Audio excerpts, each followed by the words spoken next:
Once again, ladies and gentlemen, welcome back to Gahanga Cricket Stadium. Day 2, game number 3 of the Africa Trophy, East Africa Trophy between Rwanda and Tanzania. Rwanda being the host and Tanzania being the away team. And I've got the match official here, Eric Dusabe Mungu Hirwa, and the two captains, Abik Patwa and Didier. Yes, so Eric, you can officiate the toss.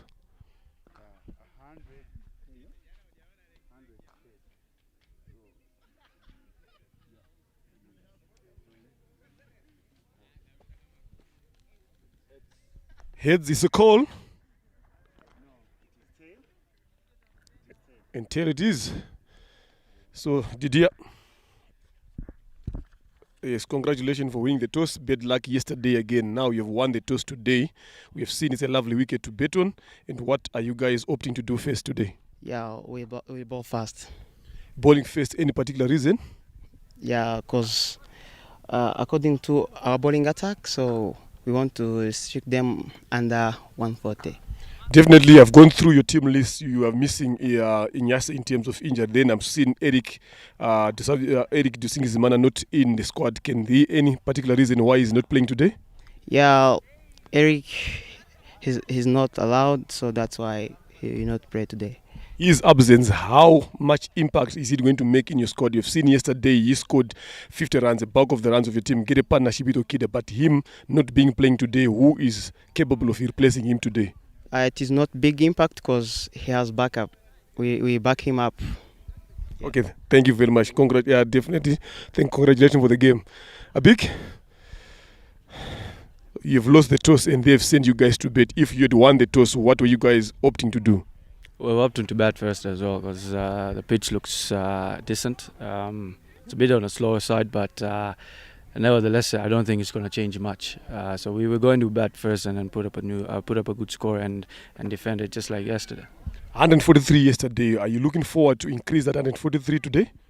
Definitely, but as I said, that it all depends. It's a situational game as well. That every phase the pitch plays differently. So we have to assess the situation after that phase. So we obviously looking at upping the runs that we scored yesterday. But let's see. Any changes in the squad that played yesterday today? Yeah, we've got one change. We've got we've a debutant coming in, Omar Sheikh. Under 19, who's from the under 19 squad that just recently played in Tanzania. So bringing him in, and Jitin is resting. Okay, all the best for the rest of the game. There it is, ladies and gentlemen. Rwanda winning the toss and opting to have a ball first. The match starts at 9:45. Catch up soon.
Good morning and welcome everybody.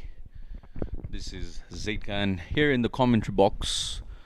We've got the East Africa Trophy, Rwanda full squad East Africa Trophy. We've got the captain Didier Kugwimana, Emil Rukiriza, Emmanuel Sebareme, Eric Nyumugabo, Israel Mugisha, Kevin Erakoze, Martin Akeyezu, Orkide Tuisenge, Oscar Manishimwe, Wilson Nitanga, Zapi Bimenyimana, and Eric Dusingizimana.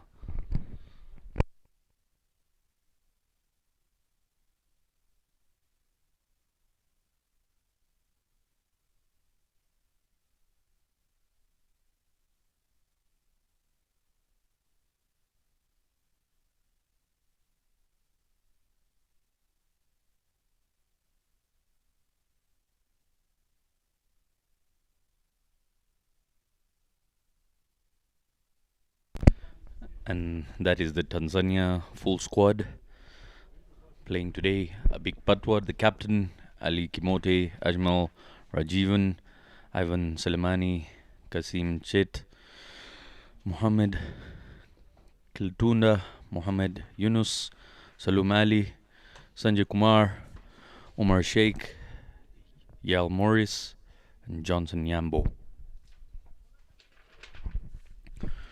Rwanda, interestingly, winning the toss, elected to bowl first. It'll be interesting to see what sort of approach they've got today. Zapi Bimenyimana starting the attack from the pavilion end. Starts off with a full delivery there. Dot ball first up as the main paceman, the youngster Nyas Nirenganya is not around.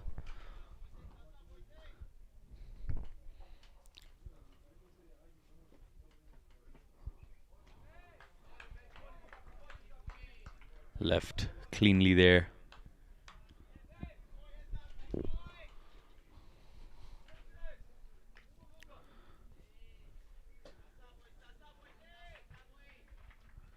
Getting good bargain out of this pitch is Zapi Bimenyimana. Subtle bounce.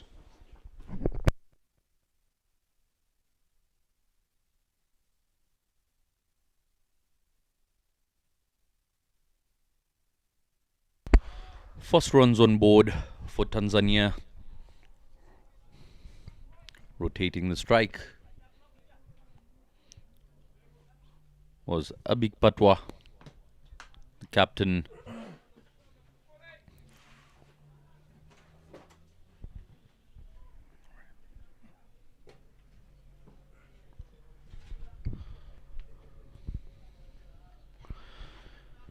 Alongside me in the commentary box, I've got swing and a miss. I've got Leonard Nyamburu, who was around for the games yesterday. This is the second game for all our viewers here at Gahanga and online. Welcome, Leonard. Good morning and welcome, Zaid. A lovely Monday morning again here, where the hosts are taking on Tanzania. Both of these two teams are yet to register a win. Yesterday they both lost to Uganda here. So today is a different game. Again, it is the Davabet East Africa Trophy that is happening right here at Gahanga International Cricket Stadium. It's ending on the 31st of August. A lot of cricket to be played here, Zaid. Lovely start there from Zapi Bimenyimana as usual. Again, not a good finish there. I spoke too early. You don't want to be bowling that, especially to someone like Ivan Suleiman. He likes it in that region. He finishes off with a boundary to end over number 1 with the total now on 5 runs here. What a shot that was, Leonard. Rocked onto the back foot and dispatches it with no distinct whatsoever. A couple of bounces and reaches the boundary rope there. Beautiful looking shot. Aggression. First up. Looked calm throughout the over. Not the kind of finish Zapi Bimenyimana looking forward to the over. 5 runs on board in the very first over.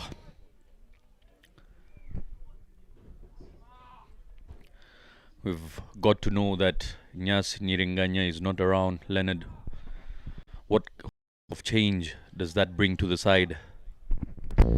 Yeah, definitely they're going to be missing him, but that is a forced change, you understand, because it's an injury that occurred when he was playing. But now the biggest impact that I would be worried about is the missing out of the captain and one of their senior batters again, Eric Tusingizimana, not being able to play here. So this is something that I would be missing. I've asked the captain early on at the toss, but he said it's not going to be a big impact because they've got good replacement again. But so it's also things like that also create opportunities and chances to other players again that are coming in. We've seen even today now young Israel Mugisha, all the way from the bus, again running straight into playing this game again and making his international debut today, right here. He was in Uganda yesterday. He played in that basketball tournament in the final, then straight up got into the bus, straight away he's landed in Rwanda. As soon as he landed, the next thing in the morning he is in there fielding. And exciting times for young cricketers like that. And like I said earlier on, missing out players again gives an opportunity again to give other players time to showcase their talent, how they can go about their betting. Number two, it also gives other players in the squad now a lot of responsibilities. Now, if you're talking about someone on your screen there, Okide Tuisenge, he knows that he's missing two of the crucial betters in the lineup, so he needs to make sure that he takes responsibility. Wilson, we're talking about Didier. Those are betters that are going to be. We're talking about Neo Mugaba. Those are betters that need to start taking responsibility now today, because they are missing the services of Eric and the service of their captain. So this is also a good opportunity for them to show everyone out there in Rwanda at large what they can do in terms of playing the game and be playing it to the best of their ability. Oh, definitely. Shimmies down the ground and plays it down to long on for just a single. Coming out of this is a desperate attempt to rotate the strike there after 4 dot balls. Speaking of players traveling, this young man on the screen, you see Emmanuel Sebareme, coming all the way from South Africa, making the trip to play for his nation. Oh, thick outside edge. Unfortunate. Fortune favors the brave here. And it races for yet another boundary. The second over of the game, finishing in the same fashion. A boundary off the very last ball. Emmanuel Sebareme managed to contain the Tanzanians till the very last ball. And it just got a thick outside edge. There you see on the screen, we've got the physio. The extras looking on. Lovely hot day here at Gahanga International Cricket Stadium. If it keeps going that way, the runs at some point we'll get to know Tanzania piling up the runs. We've got a good start, a decent start, I must say, Leonard. Yeah, it is the East Africa Trophy. What do you expect? But it's not good enough for the Rwandan bowlers, especially these two. They've bowled very well up front. That last ball, unfortunately, getting that outside edge, racing all the way to the boundary. But those are things that you cannot control. But it seems to be like looking like a good start here. Yesterday, we saw Emmanuel Sebareme again bowling very well up front in the power play. Same with Zapi Bimenyimana, also bowling very, very well up front. This is what you need from your bowlers. If you look at the squad here, I think Rwanda is going in today. Lovely shot there. But Kevin Irakoze in the covers manages to do a fantastic job there. If you look at it, Rwanda is going in with one seamer, a genuine seamer in terms in form of Zabi Bimenyimana. Then they've got Israel Mugisha as another spin, Emil Lukiriza spin, Kevin Irakoze spin, and again Emmanuel Sebareme, 4 spinners that they've gone into with, and that gives them up 6 genuine batters that they've got in their lineup. Again, bowled straight into the pitch by Zabi Bimenyimana, and a big Patwa, the captain, could not manage to get hold of that bat. That did not stop him from getting that single that they want. And you saw the last shot that Ivan Suleimani played. He's not a kind of player who likes to hang around the wicket, knocking the ball around. He's someone who likes to see the ball going all the way to the boundary each and every time. And he's also good at that. So this is something that Rwanda also need to watch out for, have a plan with him. If you look at it now, they've got only 2 guys outside for him. For Zabi Bimenyimana, there is... Now they've brought the other second guy into the circle, and they've dropped a long on for Ivan Suleiman because they know he likes to hit it in that region. Then there's a third man on the boundary and a long on again. Those are the 2 guys that are saving the boundary, and they sleep in place, going with that attacking mindset, and that's what you want. Again, Played straight down to third man. Comebacks for 2. And they did that comfortably. The throw not accurate there, Leonard. It was very good running between the wickets between Ivan and a big Patwa. Abik Patwa, the captain of the Tanzanian side. 764 international runs to his T20 game. Very, very decent numbers. Lovely looking shot there. 1 bounce and 4. Aggression. Okay, just to cut you there, Zaid. Yes, we know that Ivan Suleimani likes it in that slot. Look at that shot there, full on length there.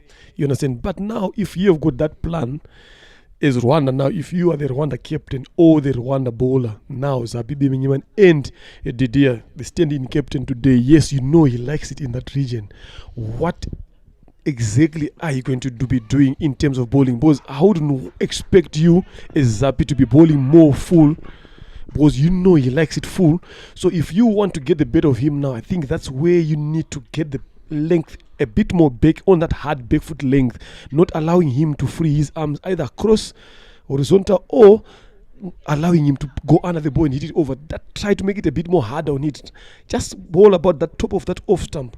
I think if you stick around that region, you're gonna make him think in another different way when he's batting. But now if you offer him where he likes the ball to be coming to him, you are making the job easy for someone like him, because he likes it in that region. We saw him yesterday against Uganda when Jonathan bowled.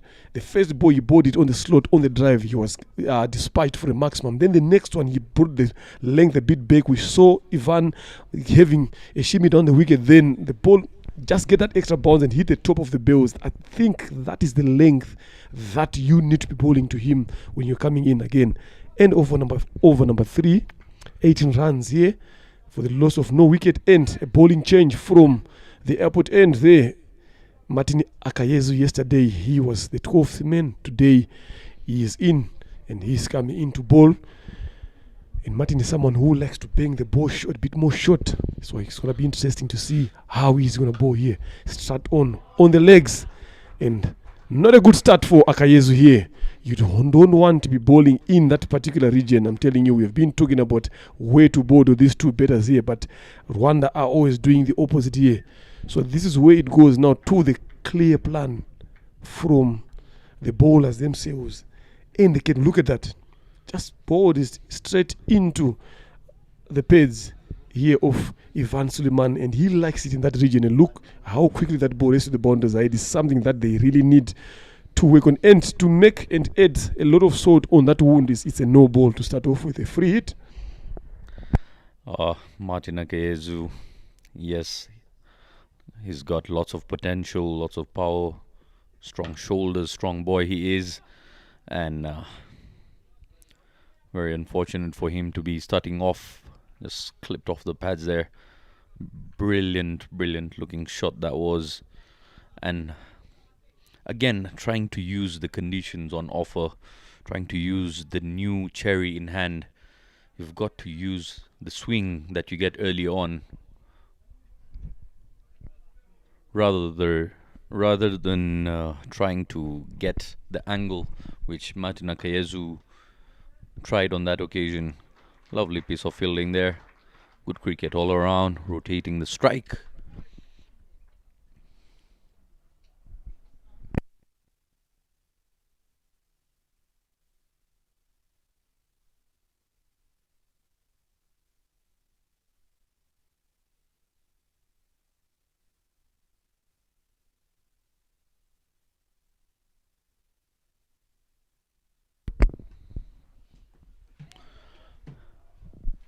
And another no ball. Martin Akayezu, very guilty of having plenty of no balls in his bag.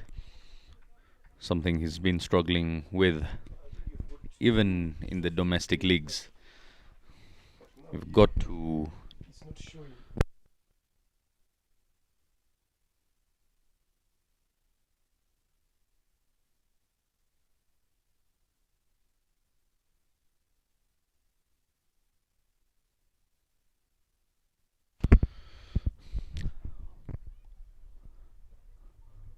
Martin Akayezu unsettled here.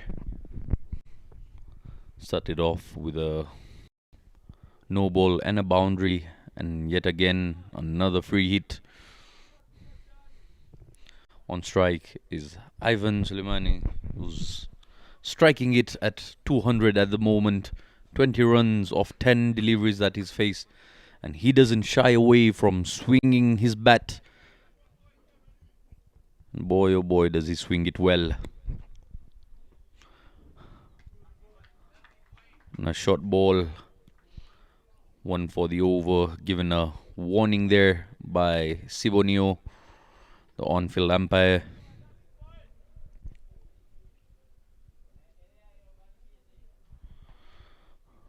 Bumper there by Martin Akayezu.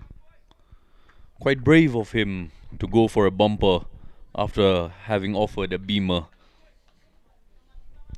Two very contrasting deliveries, I must say. And again, this time in the air, lands safely. They'll pick up just a single from the fielder in the deep. 28 runs on board, 3 deliveries left. The Tanzanians here have come with a plan. Abik Patwa on 4 of 12 deliveries. The numbers might be telling you a different story, but on the other side, we've got Ivan Suleimani striking really, really well. And another bumper. I mean, Zaid, that's the ball. Look, it was well directed. Again, there's nothing that even a big Patwa could have done, but only thing is for you to watch it and get down off and let the ball pass. And this is what Martin Akayezu is also good at. But the worry thing now about Martin is those no balls that he is offering here. So it's something that you need to wake up and sort out there. But otherwise, these two batters look to have settled in a bit more comfortably here. Rwanda need to come up with a different plan in order to make sure that they stop these two guys here. Again, short and wide. Played down to third man there. Single taken.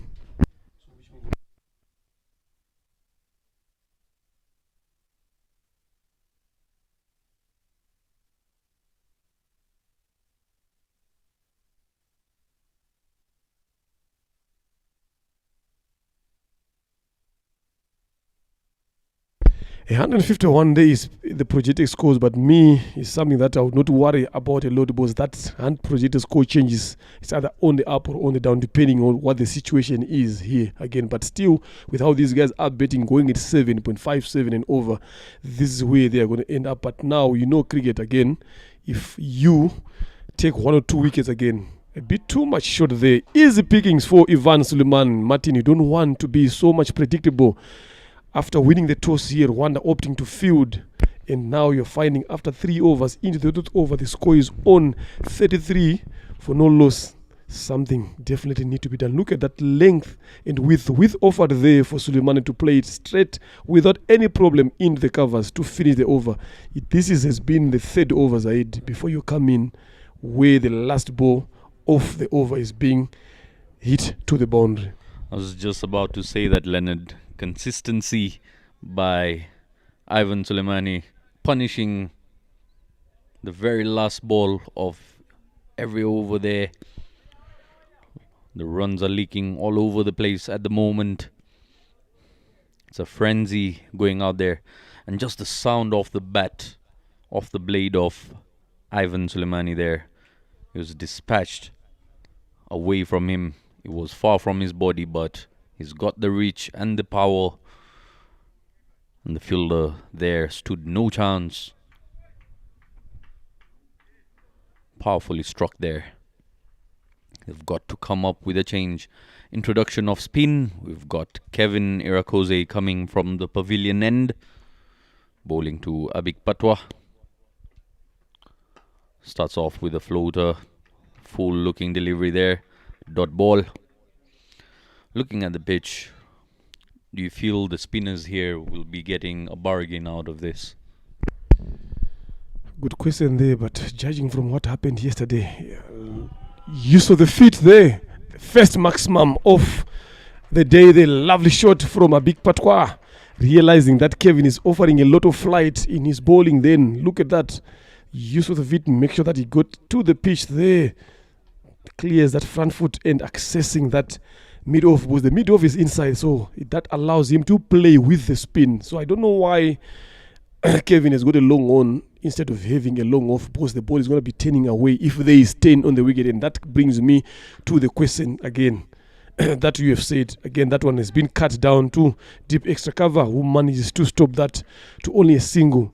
That brings me back to your question again about the wicket. I'm telling you, since yesterday, this wicket, without any doubt, is a lovely wicket to bet on. There is nothing much on offer for bowlers here, whether spin or seamers here. We've seen it. The moment you miss your length, I'm telling you, you're gone. So you gotta be spot on as spinners. You don't, as bowlers, you don't need to expect a lot on this wicket, because there is no 10 whatsoever.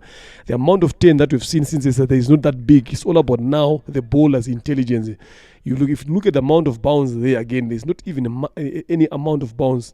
Sloppy, poor bowling there from Irakoze Kevin, straying it down the leg side. So that is something that now going forward as bowlers and fielders, that is something that you need to understand now.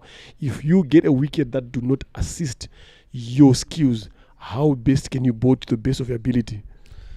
And another thing also, Leonard, I'd like to see what sort of maturity the run side show with the youngsters playing this game.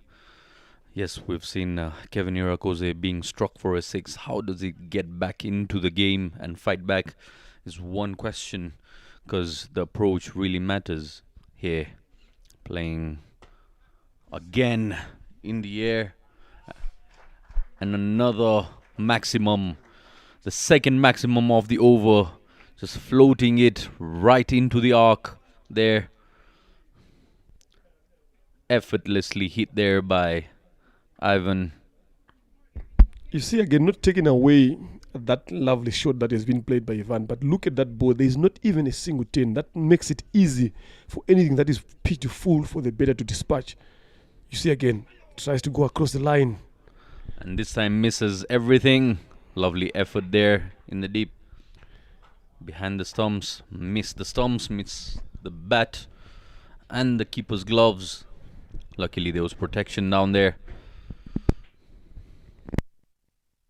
15 runs coming off that over, Leonard. Not good start for Irakoze Kevin. But if you look at those two boundaries that he has considered there, yesterday we saw it happening with Tanzania again when they were playing Uganda, waiting to get hit for a bounder. Then the next delivery, you see them putting a fielder there. So that is where the question I was even asking my fellow counterpart I was with yesterday, to say, why do you want to wait to get hit in that region, then you place a fielder there? So to me, it is now lack of planning or not following your plan, because you gotta know exactly what you want to bowl and how to bowl it. So if I'm bowling a particular delivery, I know exactly where I'm looking to get hit. So this is where I put protection.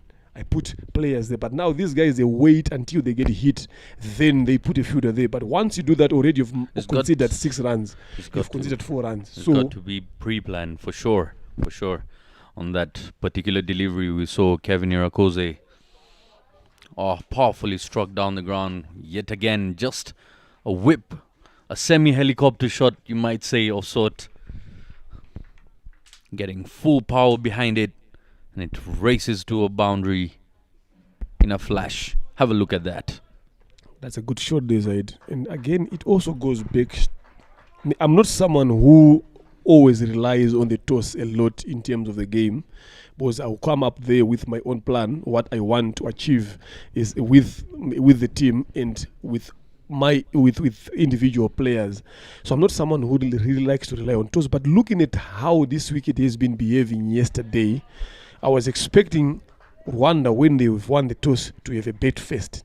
There's a lot of runs on this wicket, but surprisingly, they've got a different plan anyway. They've got things that they also need to look at, because we talked about yesterday that playing these games, yes, each and every team wants to win, but there are qualifiers that are coming in a couple of months. So those are things that you would want to work on. They have got their own things that they've planned that they want to see going forward. taking winning aside, but even when you lose or not, you learn from whatever that has happened. If you fail to do something, what did you learn from what you guys have failed? So you come out there as a team with a plan to say, again, easy catch there, lovely. This is what you want from players like Emmanuel Sebareme, cool-headed, very level-headed. No, he managed to dismiss the dangerous looking Ivan Suleiman is 37 of 17 deliveries. Oh, This is a much needed breakthrough that Rwanda was looking for. Look, 12 runs, balls, 17 balls that he's managed to score here. 37 runs from Suleiman, 17 balls. Look, that is very, very, very good. Some good betting there. He's done a fantastic job for his team into the 6th over already. They are on 53. Yesterday, they were in a similar position versus Uganda, 52-1 after 6 overs. Today, again, they're in a similar position. No, this is now where Rwanda need like that regrouping again. This is where now they need to regroup. Didier is the captain today. He needs to come up with a different plan now. Yes, you have taken a wicket now, but you need to make sure that the next 4 or 5 overs now, you need to make sure that you contain this. But the question is, how now do you do it? Is the things that we've been talking about. Planning. Yes, I've been talking about the toss, but I had a feeling deep down there to say, yes, as a team, there are some things that you'll be working on here. Again, you've got your own team key performance indicators that you need to work on. So maybe it's one of the things that Rwanda needs to work on, expose their bowlers as much as possible so to situations like this going forward. But also your batters, again, also need to get exposed to this level of cricket. Because if you look at Tanzania, it's not one of the teams that has got a strong bowling lineup. So you would want to get to their bowling lineup a bit more earlier, then see what you can put. Or maybe their thought is, let them bet, since their bowling lineup is not that strong, then we see how much score they're going to put on the board. Then is Rwanda we come in there. As you see in the introduction of Amao Rajivan, 2 matches so far, 24 runs is highest. Again, a strike rate of 104, yet to reach the 50. The tournament is long here, Zaid. We are going to see a lot of those figures changing. lots of runs, lots of boundaries, lots of sixes, lots of wickets. Full of entertainment. This shall be 7 sixes. 6 boundaries and 2 sixes have been struck so far. Current run rate of 9.35. Projected score 187 has bumped up from the previous one mentioned. Well-flighted delivery there by Sebareme. And again, Ivan Suleimani going for a shot, one too many. He played a very similar looking shot that left Zapi on his right and found the boundary ropes. But this time around, safe hands of Zapi Bimenyimana getting hold of the ball coming at him at quite some pace.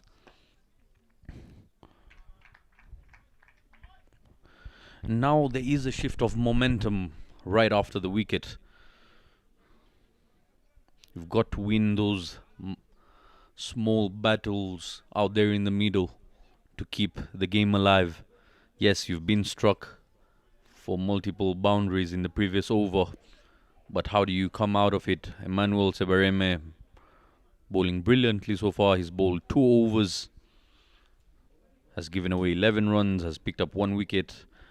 And with that, we've got to the end of the power play, 54 runs on board and just 1 wicket. Tanzania has given away. A very good start by the Tanzanian side. Kevin Irakoze coming back into the attack now.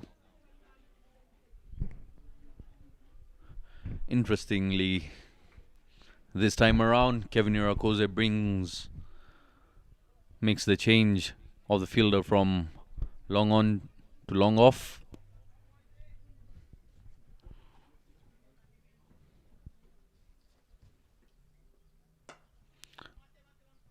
Powerfully struck past extra cover region there.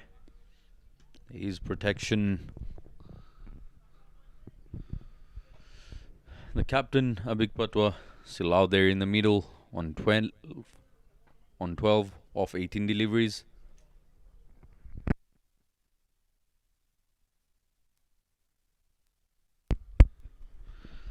Both teams, as you mentioned, Leonard, yet to register a victory here.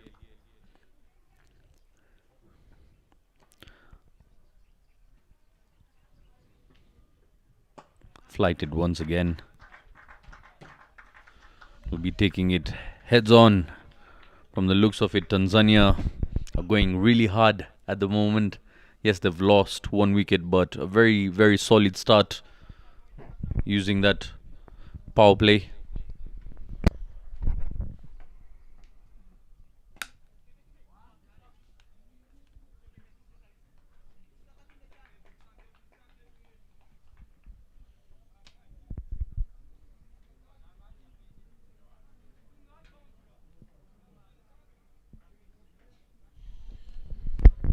Yeah, at least they've tried to put some brakes on those two. Ivan Suleiman was looking dangerous here, and the captain still there, of facing 19 deliveries on 13.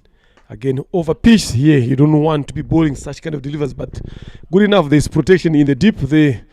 Kevin, you gotta try to bowl a bit more better there. If you look at how Kevin is bowling now, he's looking like he's rushing himself into bowling.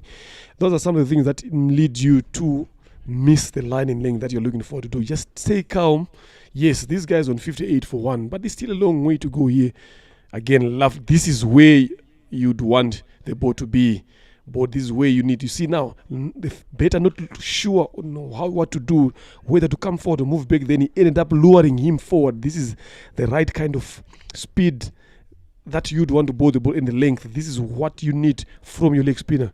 And again, we talk about backing up from the fielders. Okide Tuisenge could have done better there in making sure that he stops that ball from. You see, this is what I'm talking about. This is the right line, right length. Again, the right speed that Kevin Irakoze has been bowling. Good finish again here now from him, conceding only 5 runs in this over. But a much decent over from Irakoze Kevin here to finish over number 7, 59 for 1 wicket.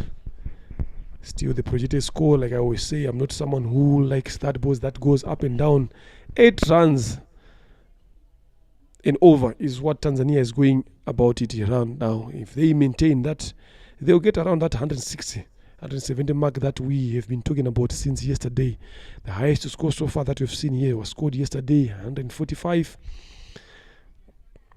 by Uganda, playing Rwanda in the morning. Then in the afternoon, Tanzania managed to score 143. So there's going to be a lot of runs here. Yes, people talk about the wicket getting a bit more better or a bit more worse as it goes throughout the tournament. But I'm telling you, this is a betting paradise here. This is what you don't want from your fielder side. Slopey there should have been stopped. Extra runs. These are the very, very runs that you end up losing by. You've got to take care of these runs initially. Cut them off. Tanzania crossing the 60 mark in the 8th over here. Use of the feet, places it on the leg side for just a single.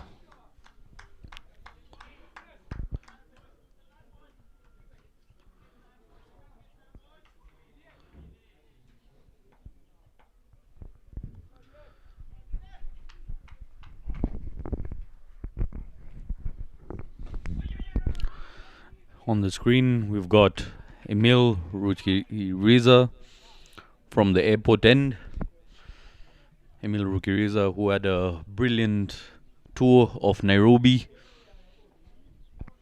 of the recent tours the Rwandan side made, where he played alongside big teams, got a decent start.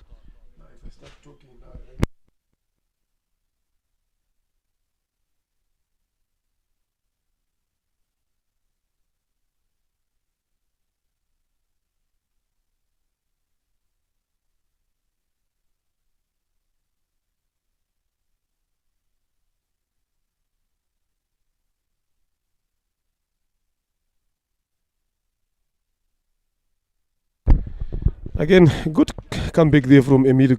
Talked about him having a good show in Kenya. Yes, he's been showing some maturities he plays each and every game. This is what you want from youngsters, learning from each game and showing some signs of improvement.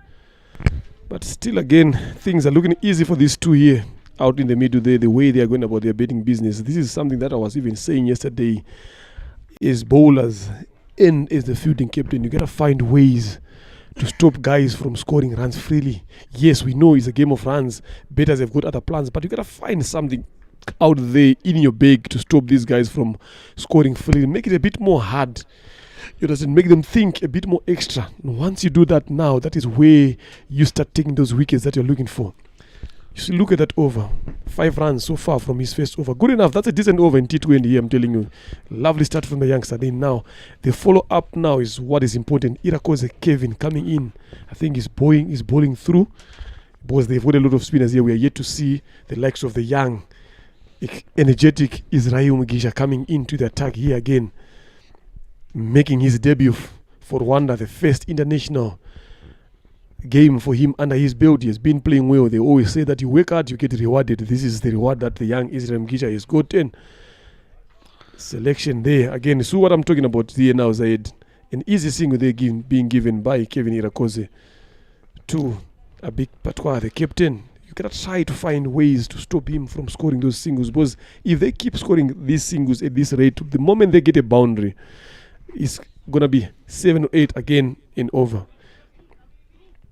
2 is the call there, but I'm not sure if Amao is gonna come back for that. Yes, that is only 1 run there being allowed here. But yesterday I was talking about the graveyard period with Bob and Landry here.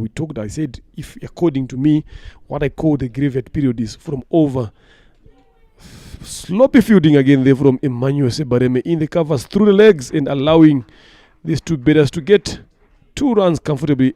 Immediately you can see him raising his hand, apologizing to his teammates. So I was talking about the graveyard. I said, to me, what I call the graveyard from over number 7 to over number 13, this is what I would like to call the graveyard. Why? Because this is where I would want to quieten the batters from scoring runs. You understand? Squeeze in those 3 or 4 dot balls and cut them off from scoring the boundary without them noticing. You understand? So that is what you need to be doing. Make them quiet a bit longer. Then without them noticing it, then all of a sudden they're seeing their 30 delivers left, the score is less than 100, less than 90, then you would have won the game. Because a lot of T20 games are won between that period where people don't expect you to be scoring. People talk about the power play, people talk about the death at the end, but they don't even talk about the mid over. That is where you win a lot of T20 cricket there, Zaid. Oh, definitely. The middle is a very, very crucial part of the game, especially when you're trying to restrict a side to a low total. You're trying to gather the strangle upon the batting side.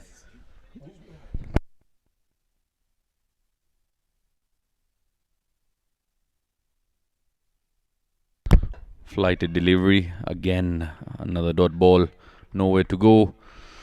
Kevin Irakoze has the tendency of getting distracted at times, not bowling to his field set, and panics. It puts him into the panic mode. If there is a good batter out there, Leonard, who uses his feet well, he can take on Kevin Irakoze quite comfortably, and it's something Kevin has to work upon. He tends to panic as he finds the feet of the batter moving.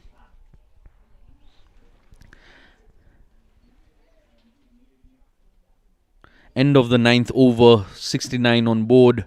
Just 1 wicket down on the Tanzanian side.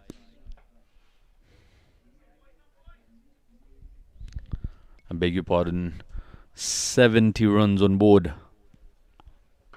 Powerfully struck, dispatched over the fielder, and it sails for a maximum here.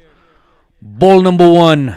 You had a quiet over last time around, Emil. This time around, a big patwa takes a liking to that. Yeah, it's a good start to the over there. That's what you need to do. Apply pressure on the bowler straight from the first delivery. Then that's what you need to do now. If you get a couple of singles again in the last 4 deliveries again, that takes you to 10 runs and over at ease. So this is what you want from your set better now. Again, the captain knowing exactly what kind of a job he should be doing there. First up, he goes, then again. But this time around, managing to find Martin Akayezu at deep mid wicket there. But this is what I'm talking about now. A couple of singles again here in this over again. That takes that over to 11 without any effort. So this is what you need to do. Take on bowlers their first two deliveries in the over. Then you are totally in control of that over as a batter.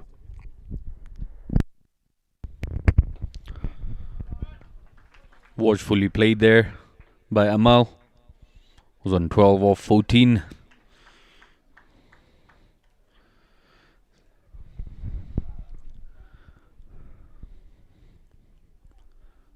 They've gotten quiet after that initial maximum. Plays it on the leg side. Rotating the strike is Amal.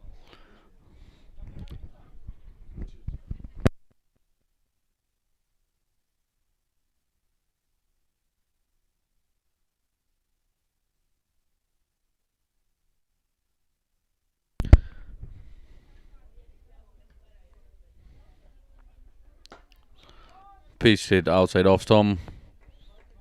Cut there. Finds the fielder. Chucks it back and they pick up yet another single. Very, very crucial these singles are within that graveyard period that you talked about, Leonard. Definitely, is now being the graveyard to Tanzania's advantages here, because those are the ones that have managed to quieten the Rwandan fielders and bowlers here. Rwanda not managing to do the opposite here. Again, look at that over 6 to start off with, then a couple of those singles again, 4 of them. That makes it 10 runs easily in that over. So good plan here from Abig Patwa, the captain. You can see there Sonia Uwimana, the women's representative in the Rwanda Cricket Board, sitting down with Merve Uwase, under 19 and the national team wicketkeeper and one of the curators, and Bosco Tuizere, one of the reserves of the national men's team of Rwanda, watching their team playing here. Again, 80 for the loss of 1 wicket into the last 10 overs of this first inning. Again, the projected score keeps on climbing up and down now. 8 runs and over is what Tanzania is moving at. That is very, very much good. And that 160 that we have been crying for, again, if they continue in this fashion, they are going to get there so easily. Rwanda needs to come up with a different plan here. They should not just bowl for the sake of bowling all the overs. They need to come up with a plan to take wickets or to stop these guys from scoring runs freely. But the first thing is to stop them from scoring runs. Then once you do that, that applies pressure to them. So they gotta dig deeper into their pockets here to make sure that they get some wickets here. Lovely looking shot there off the back foot. Plays it to the fielder on the offside. Deep extra cover there. Protection for Kevin Irakoze coming in for his final over of his spell. 27 runs is given away, yet to pick up a wicket. Solid batting by Tanzania so far. Plays it on the leg side. Didn't have the legs to reach to the boundary, and there was protection. Kevin gets away with that. Not a very pretty looking delivery. And again, consistency lacking by the spinners here, Leonard. You get to see them trying all sorts of deliveries in one over. Lovely walk there by Martin Akayezu, protecting the boundary. And the pickup, 3 runs. Despite that effort by Martin Akayezu off the boundary. Very, very good running between the wickets by Abik Patwa and Amal.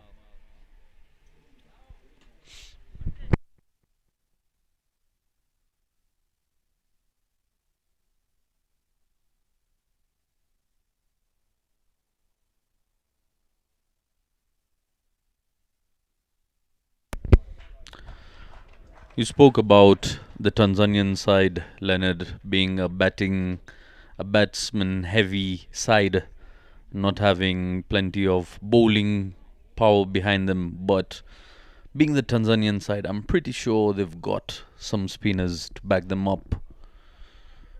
And we've seen what sort of damage they can do with their spinners. Yeah, they've got a couple of spinners. I think we saw, is it Chete bowling yesterday? He's maybe the only spinner that I can talk about. The other guy, Sanjay, he looks to me like just a slow medium pace bowler. The way he was bowling yesterday, not looking to turn the ball, seem upright, just waiting for the batters to make a mistake. Yes, their bowling cannot be won. Again, no way. Those are the chances that you need to go for. Oscar Manishimo, yesterday we saw him in that region again, dropping a seat again. Today, these are the chances that when they come, you create them and make sure that you take that much needed wicket that you're looking for. But if you are not committing yourself to that, then you're not going to get the wickets. Kevin Irakoze completing his spell of 4 overs, conceding 33 runs without taking any wicket here. 87 for the loss of 1 wicket, 11 overs gone. Things not looking good for Rwanda here.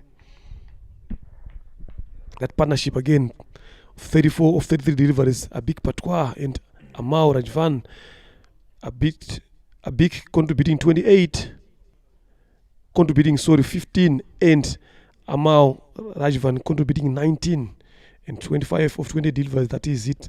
Abik Patwa and Amal, 19 of 19 deliveries. Good strike rate from these two here. If they continue with this, yes, we've talked about them not having a strong bowling attack, but the more they put runs on the board, the harder it is for Rwanda to come in chase. And it's something we've seen through every format of the game. We're playing T20 here, be it one day or even the T10s that we see. It all comes down to partnerships, building the innings there. We saw the opening pair putting up a good score, having lost their first wicket after putting up 61 runs on board. Now the second partnership gradually building up between Abik Patwa and Amal. Abik Patwa being part of both of them, of course. Still leading from the front. Manuel Sebareme into his third over, flighted, and once again has been dispatched into the banana plantation. Out of here, out of Gahanga. Use of feet, lovely flow of the bat. Gave it the elevation, got underneath it, and clubbed it. Beautiful looking shot that was.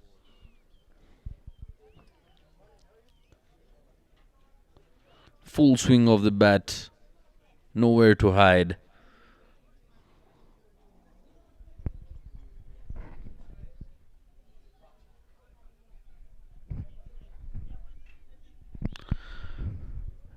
New balls, please.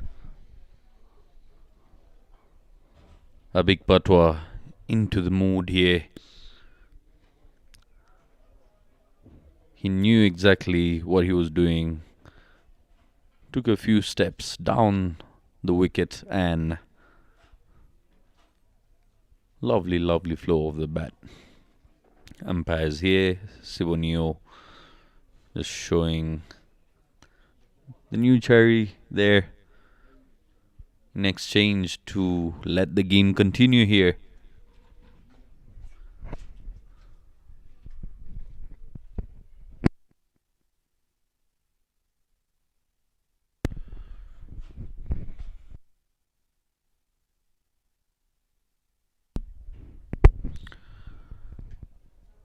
6 runs shy of triple digits is Tanzania.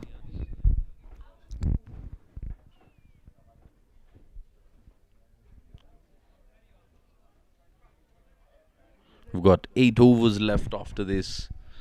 8.5.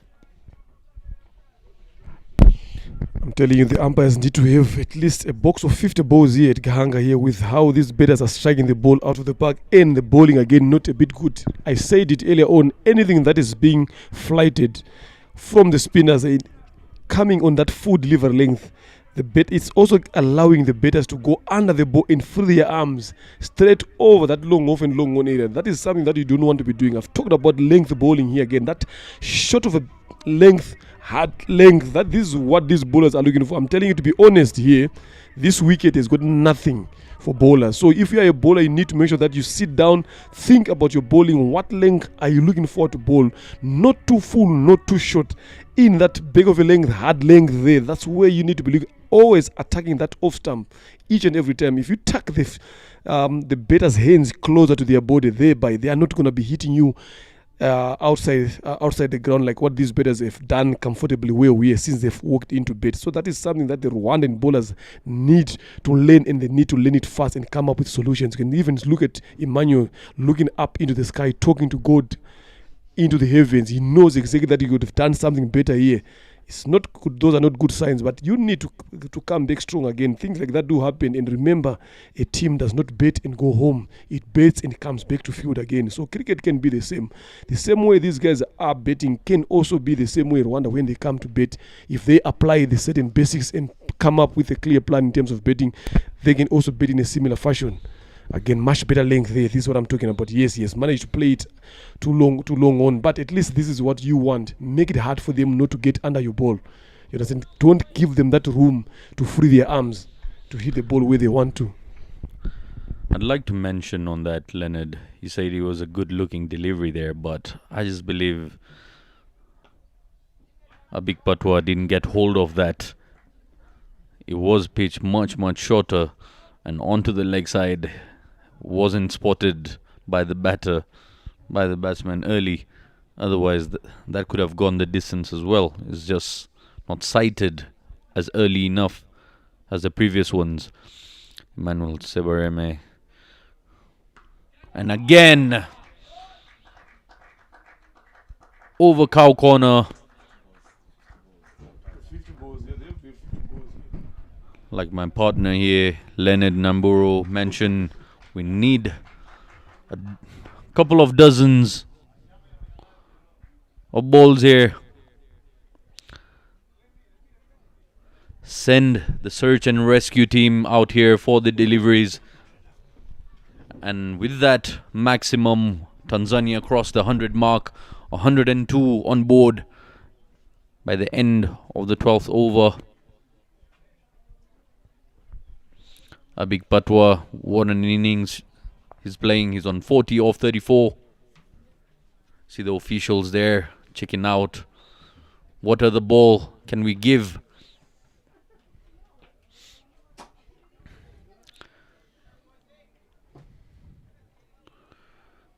The fresher the ball, the better it sounds off the bat, and the further it flies. Earlier on at the toss there, I was with a big Patwa here. He was talking about the quality of the balls there. So it's like after 7 overs or so, this ball has got nothing to offer. So if I am going to bet there, I need to make sure that I survive there. Four so far have been scored in this inning, 6 and 5 sixes that we've seen here in this first inning. So he said, I'm going to bet here a bit longer so that if it gets to 7 overs, I can do whatever I want with the ball. Then we just laughed there. Then he said, if I want to play a decent ball, I'm going to be hitting all the balls outside the Gahanga Stadium so that they are lost balls. Then the umpire brings a fresh ball. And that is the game that I'm going to be playing. And for sure, that is the game that he's playing now. So far, 3 balls have been lost. He's faced 3 new balls again. He had decent balls. They said that is what, if he manages to bet a bit longer, he said that is what he's going to be doing all day long. So he said that is the plan that I'm going to make so that I can be facing decent balls. Let's wait and see if that strategy works against the pavilion end.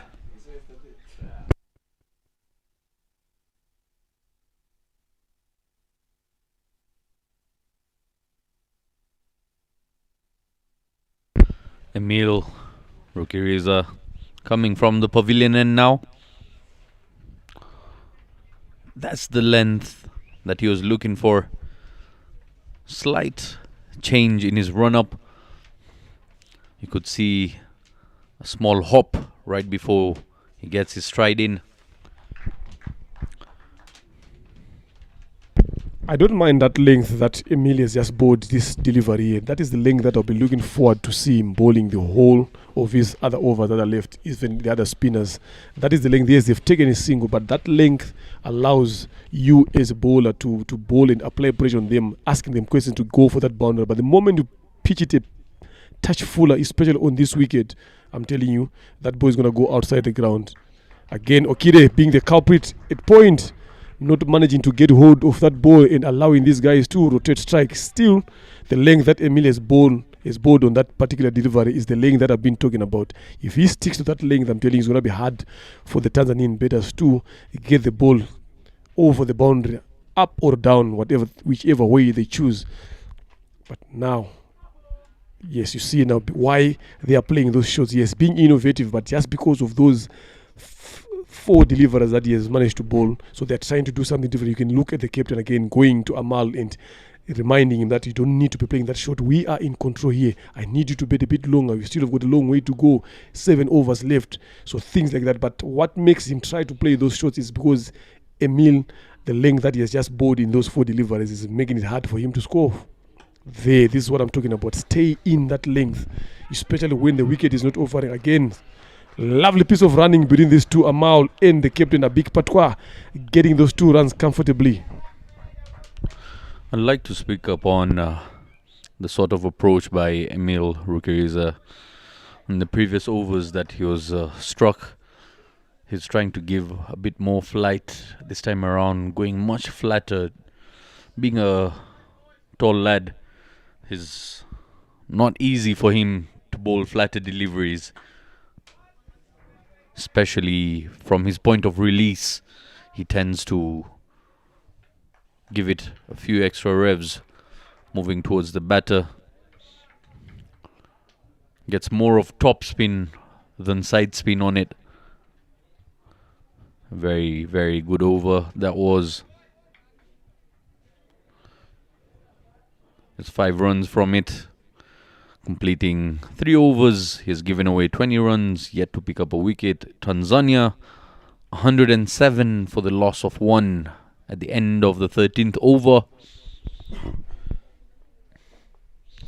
And there we have the debutant, Israel Mugisha, coming in from the airport end. We've seen how animated of a character he is. Had a wonderful tour to Uganda of recent. Interesting youngster.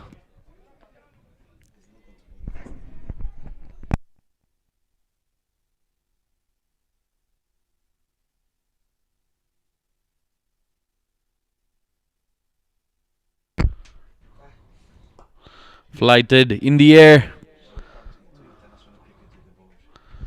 He's welcome there to international cricket with a boundary off the first ball. Not the kind of start he had hoped for, but it's still early. It did land safe. There was no protection there.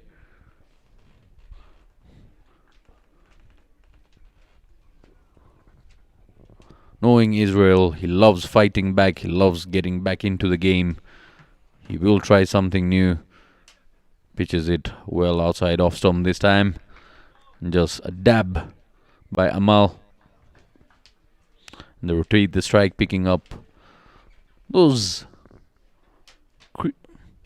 crucial singles, keeping the scorecard ticking here. Reverse and yet another boundary. Too much time on offer. Lots of time for Abik Patwa to place it as he wished, to his liking. And he chose to go for a boundary this time around. Risky shot that, but gets full value out of it. That's the name of the game, T20, the shorter format. You've got to try innovative shots here. In a very, very comfortable position is Tanzania at the moment. Lots of turn. Results into an extra there. Yeah, the first 10 that we've seen there from Israel Mugisha, that's the difference between spinners again.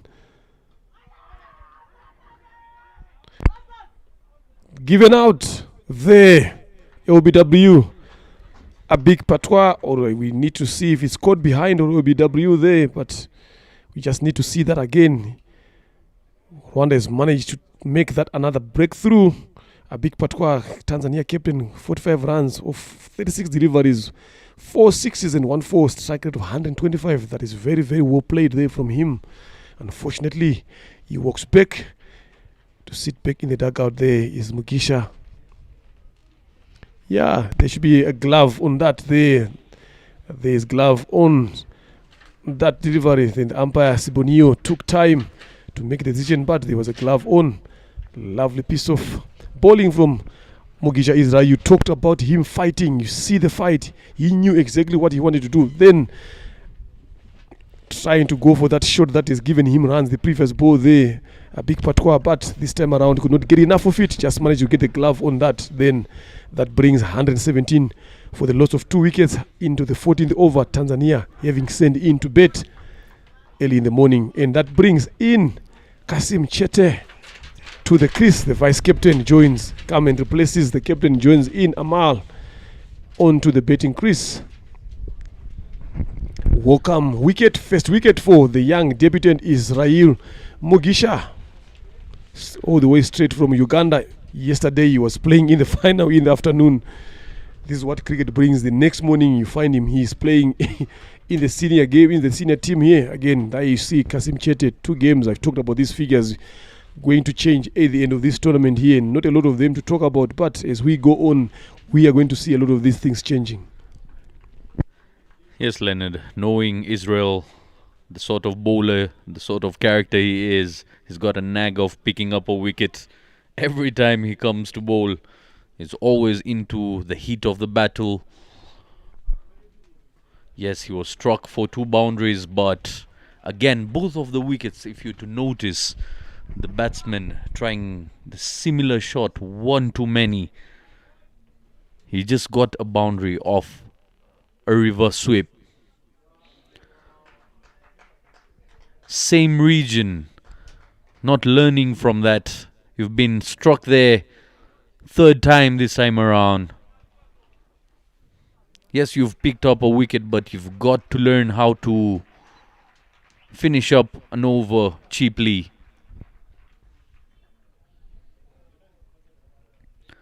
In the vacant region and the very, very quick summer outfield here at Gahanga International Cricket Stadium, the ball races to the boundary in a jiffy. 121 comes up at the end of the 14th over. Emil Rukiriza back into the attack.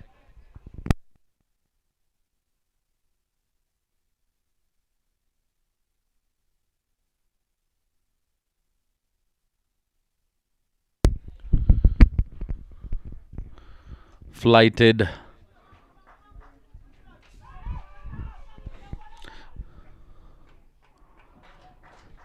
Yes, they pick up 2 runs from that, Leonard, but interestingly enough, didn't quite understand that sort of placement. The ball was way outside off stump, close to the wide line there, and Amal there forcing it almost, using the wrist, trying to go on the opposite side of it.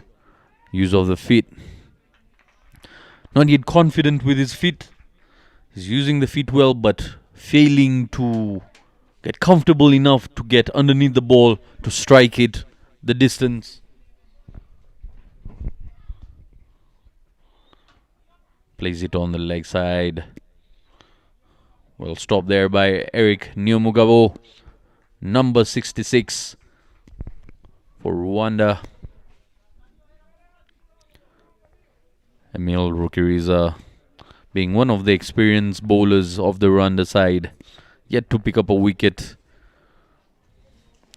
Plenty of overs left, I would say here.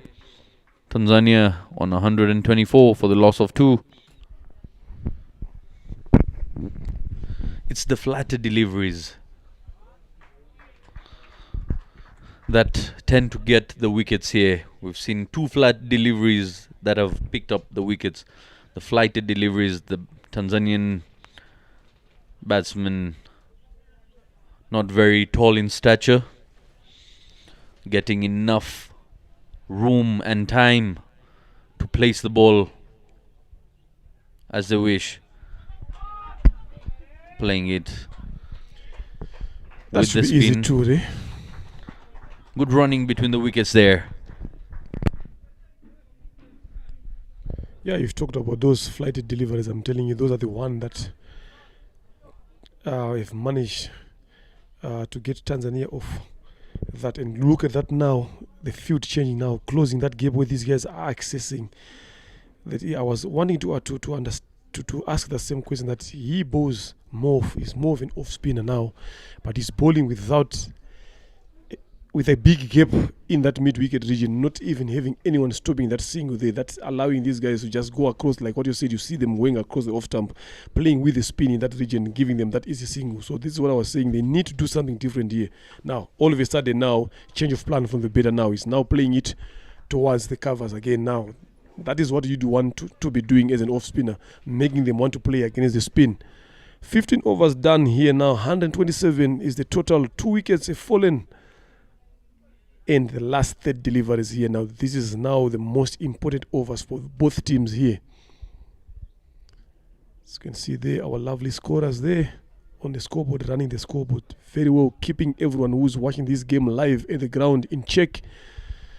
Doing a fantastic job there. It is the RCA Dafabet East Africa Trophy happening here in Rwanda, the heart of Kigali, at Gahanga Cricket International Stadium, as Bob likes to call it.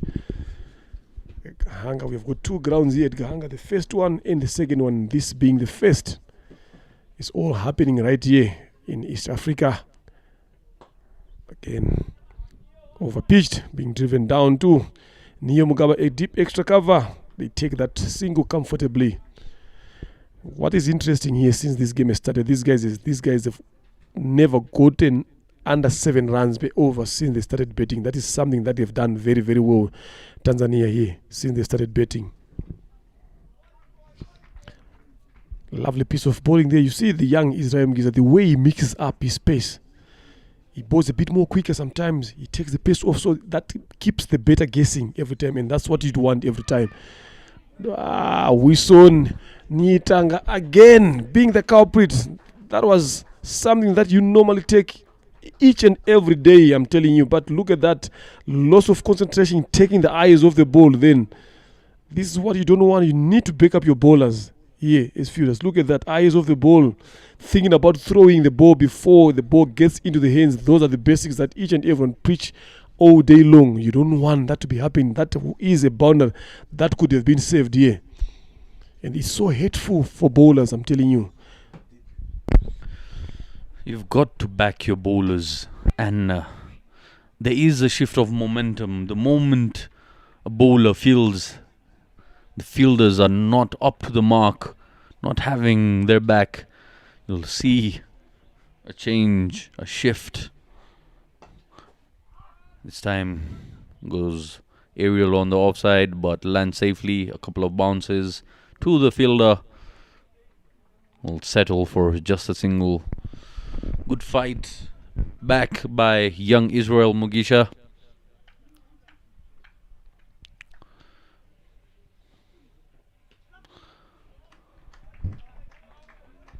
And that's the end of his second over. He's given away 20 runs, but picked up 1 wicket so far. Decent start by the youngster, I'd say, for his very first call-up. There you see other spectators.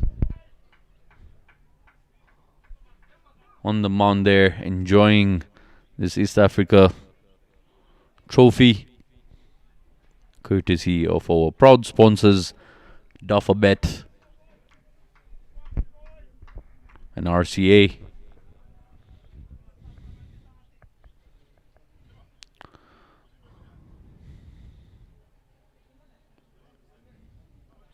A very different approach by this Rwanda side. We've got the former captain and the captain Clinton Rubagumya not being part of this game.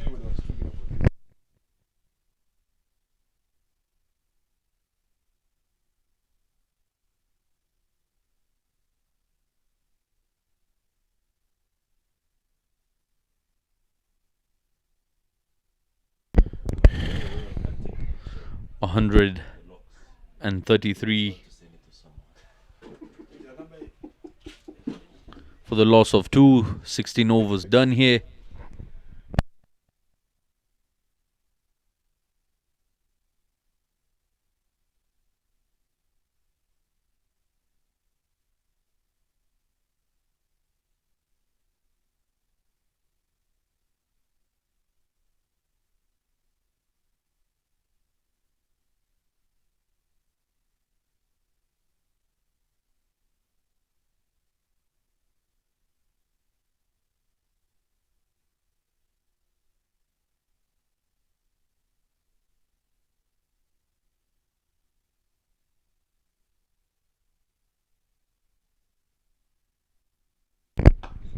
Full looking delivery there.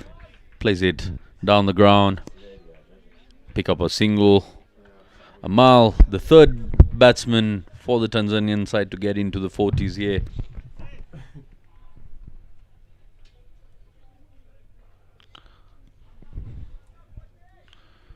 $135 on board. Projected score 165. Shuffle to the offside, misses it completely. On-field umpire Vicky Prajapati indicates a wide.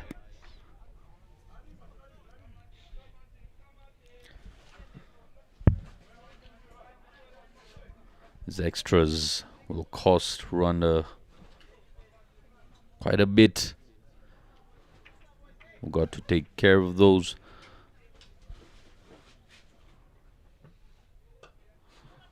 Slow ball, so the batsman moving quite early this time around. Decides to cut off the pace. Well thought out. Well executed there by young Martin Akayezu. Was quite expensive in his very first over.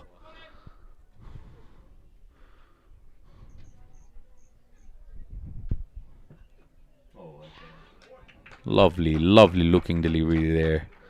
Beats the outside edge of Kasim. Was not spent a long time on the pitch so far.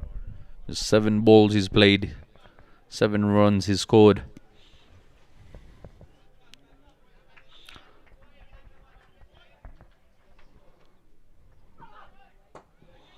In the air, lands safely. Lovely throw from the dip by Emil.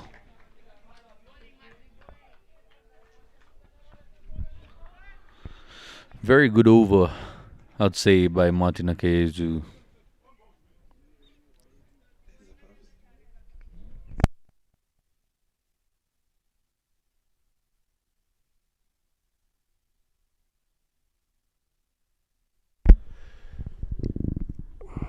Maura Jivan is on 42 here. Can he score 50? Lovely piece of cut shot there. I'm telling you, races all the way like a flash to the boundary. Okide 8 point. Didn't even have time to move. I'm telling you, and you can see Martin is asking him, telling him that he could have done something better. A dive could have done a bit more to the team, but there was a lot of width there from Martin Akayezu. There, you can't blame the fielder there. That ball was well placed and well struck. 17 overs gone here, 142. for the loss of 2 wickets. Yesterday we saw a lot of batters falling down when they reach their 40s, except for Eric and Simon Sesazi, who manages to pass the halfway mark, 50 runs there. So Ken Amao Rajvan follow suit. He's got only a couple of delivers left, 3 overs left here. He needs only 4 runs to get to that third half century of the game. And by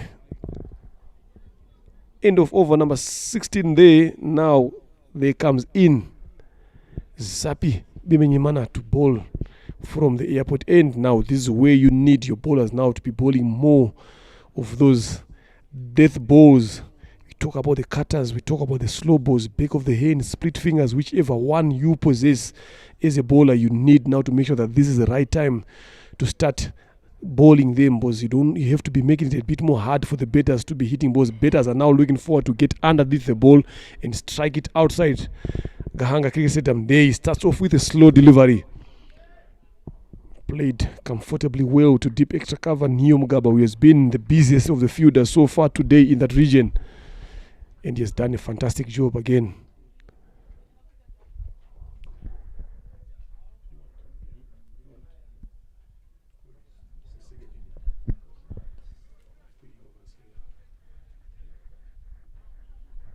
During the back end of the innings, you see a lot of delays, because that's where a lot of adjustments, short meetings will be happening.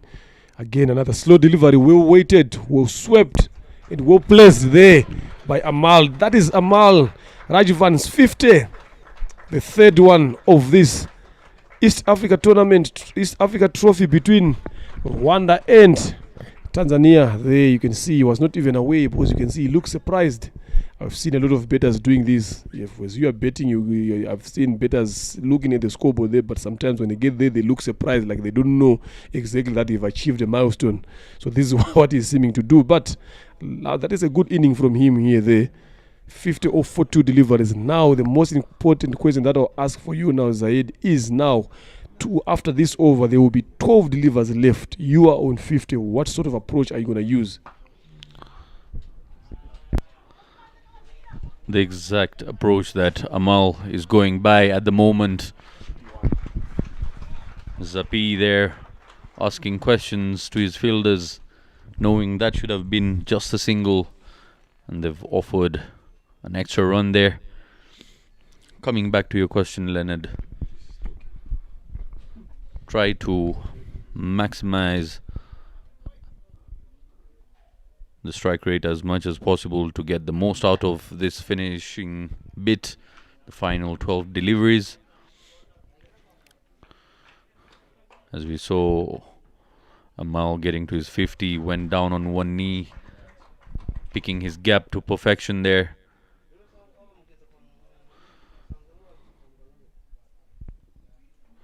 Zapi coming from the airport end, charging in once again. And a wide there indicated. Tried the slower delivery this time around. Ended up missing it completely. Gives away an extra.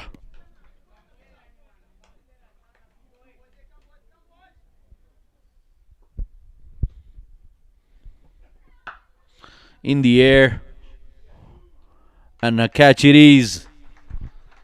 Martin Akayezu picks up the catch. In his third over, Zapi Bimenyimana picks up the wicket of Kasim Chete.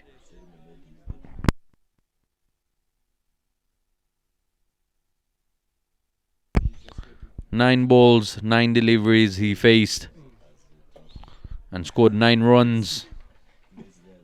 Amal still there on 53.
Lovely looking delivery there. Final ball of the over. 22 runs in his 3 overs that is bowled.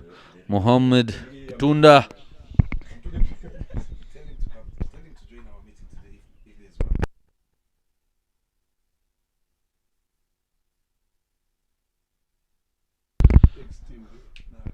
There you see the youngsters coming back from the tour of Uganda.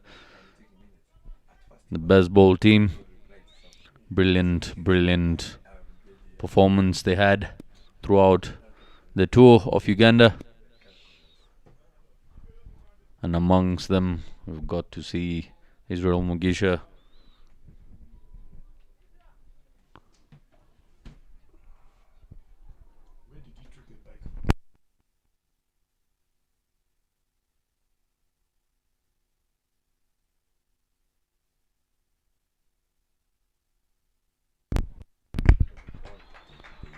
Lovely Yorker length delivery there by Martin Akayezu. With some venom to it. Went past the batsman there in a jiffy. 24 runs he's given away so far. Yet to pick up a wicket into his 3rd over of the spell. A mile out there. At this point, I would... That's a huge piece of bat to that. And cross-batted that into the gap once again for yet another boundary.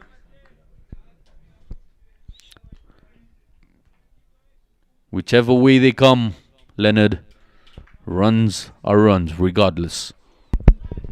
Definitely they say, because we are going into the last 2 overs of the game here, and if you offer width like that, I think you pay the price. So this is something that Martin needs to understand. This is where you need to be looking to bowl those full yorkers on all those wide yorkers again. There, this is where you looking to bowl there. Once you bowl there, you're making it hard for the batter to reach for the ball. But the more you offer width, again, the more it is easier for the batter to hit you. So you gotta be looking to bowl those more yorkers, those slow deliveries. Again, a lot of them look for that full length. You miss, there's a long off there, there's a long on there for that particular miss length that you'd have bowled. So it's something that Martin need to make sure that he gets it right again here, because the moment he start to bowl those short and wide with someone who's on 57 or 42 deliveries, you see, this is what I'm talking about. Always ask a question.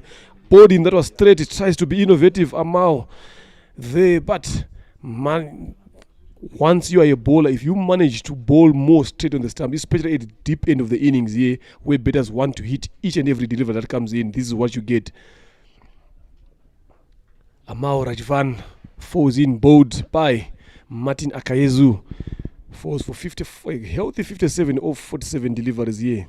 Another fantastic batting from the batter here. 5 fours and no 6s whatever, but the strike rate again very healthy, 121, and that brings in number 91, Mohammed Yunus. You see, this is what I'm talking about now. Full and straight, asking questions to the stumps, always threatening the stumps. When the batter tries to do something different there, these are the results that you need to get. So when you're bowling at the deep end of the innings, again, the last overs, this is what length you should be looking to bowl here. Akayezu Martin, if you offer length or width, you are gone. So look to bowl more full, attack those shoes. That base of the stumps should be your target each and every time. Either straight or wide on that wide line again here. There you see on the screen Mohammed Yunus. 2 Mohammeds on the pitch right now. In the air once again. Who's underneath it. Lands safely. Picked up by Emil. Tosses it back to Martin Akayezu. 157 for the loss of 4.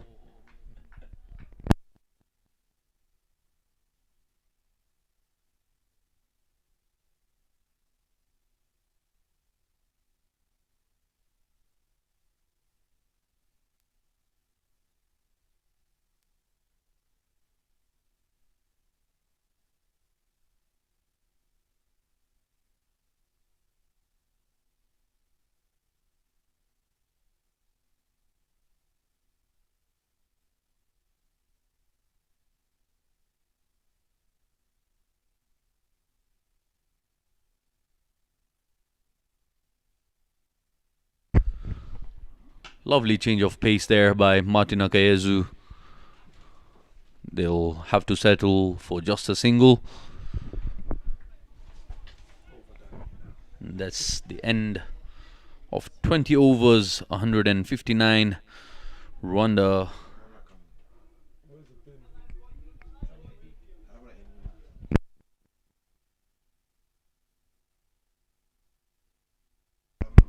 one ball left in the over there.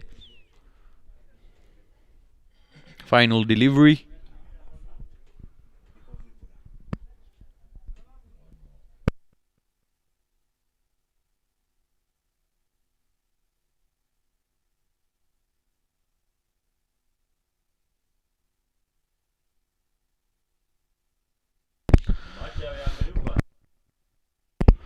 Final over of the innings. Zabibi Menyimana clubbed this time around and goes the distance. Nothing the fielder could have done on the boundary ropes there. And just watches it sail over his head. Giving it in the slot and getting full treatment.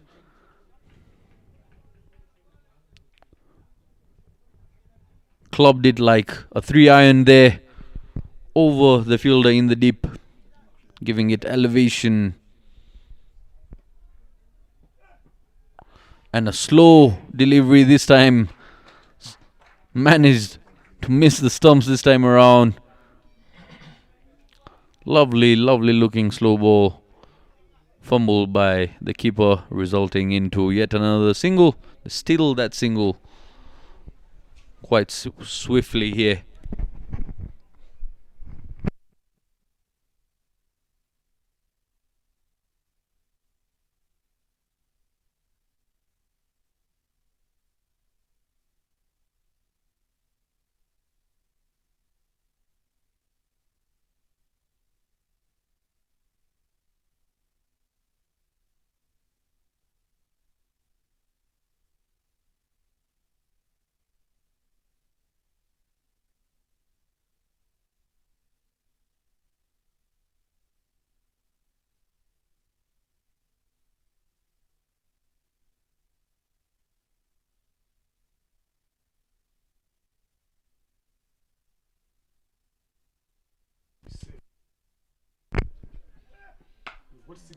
In the air, goes over the fielder there. There is protection. Lovely bit of fielding in the deep by Eric Nyamugabo. He's got lots of ground to cover, but he does it immaculately there.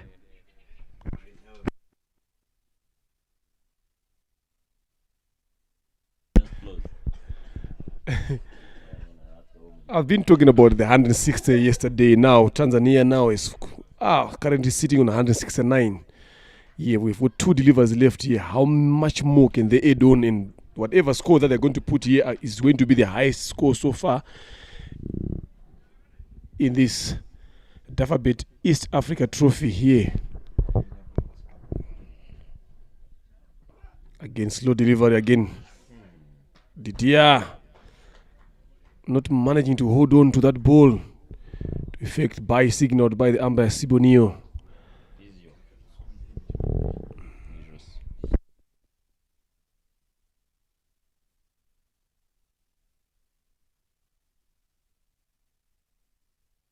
Let's hope that is not going to cause a lot of damage here, but he's a strong man. The captain today is standing in for Clinton Rubagumunya.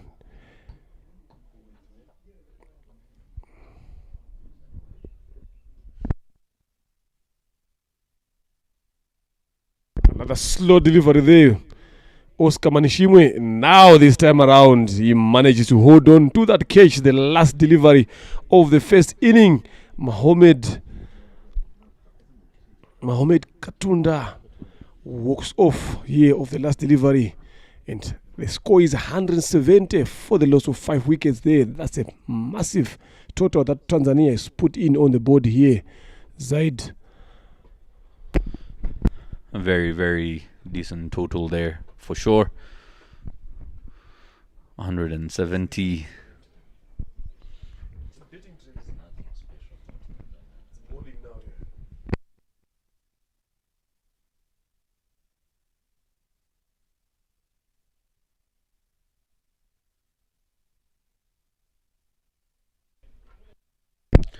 There is the scorecard. The captain, a big Patwa, scoring 45 of 37 deliveries with 1 boundary and 4 maximum strike rate of 121. Ivan Soleimani, 37 of 18, 6 boundaries, 1-6. Amal Rajivan bowled for 57 of 48 deliveries, the highest score of the innings. Kasim Chete, 9 of 10. Mohammad Tunda, 1 of 3. Muhammad Yunus not out on 11 of 6. 20 overs done, 170 on board, and there you see the two massive partnerships between Abik Patwa and Ivan Soleimani. Then again, Abik Patwa and Amal Rajivan, 64 scored between them of 49 deliveries, with just 10 extras given by the Rwandan side. There is the bowling scorecard. Zapi Bimenyimana, 4 overs, 11 dots, 31 runs, 2 wickets, economy of 7.75.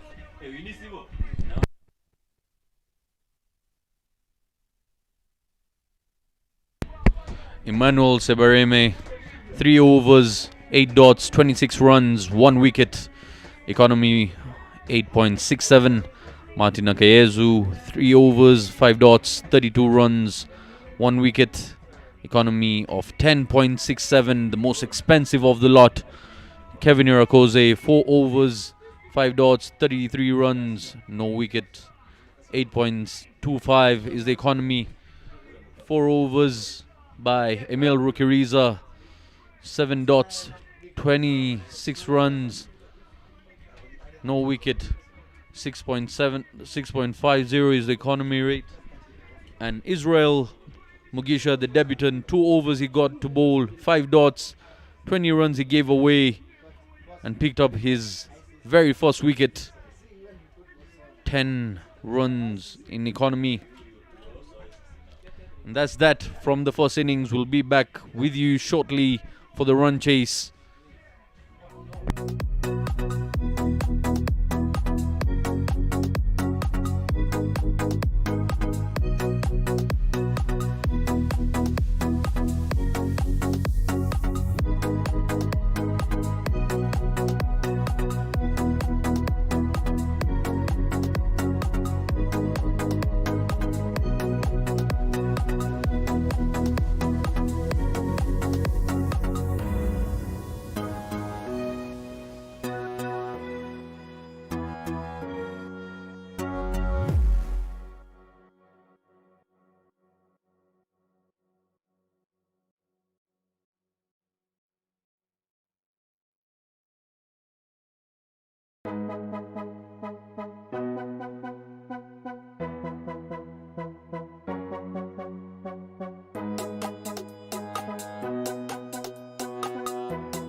Hello and welcome back to the chase of match day 2, game number 3 here at Gahanga International Cricket Ground. Of course, earlier it was Rwanda Didier, the standing captain, winning the toss and opting to have a field, putting in a big pato and his men to have a go with the bat, ending up getting a healthy total, the highest total so far in the tournament, 170 for 5 in their allotted 20 overs.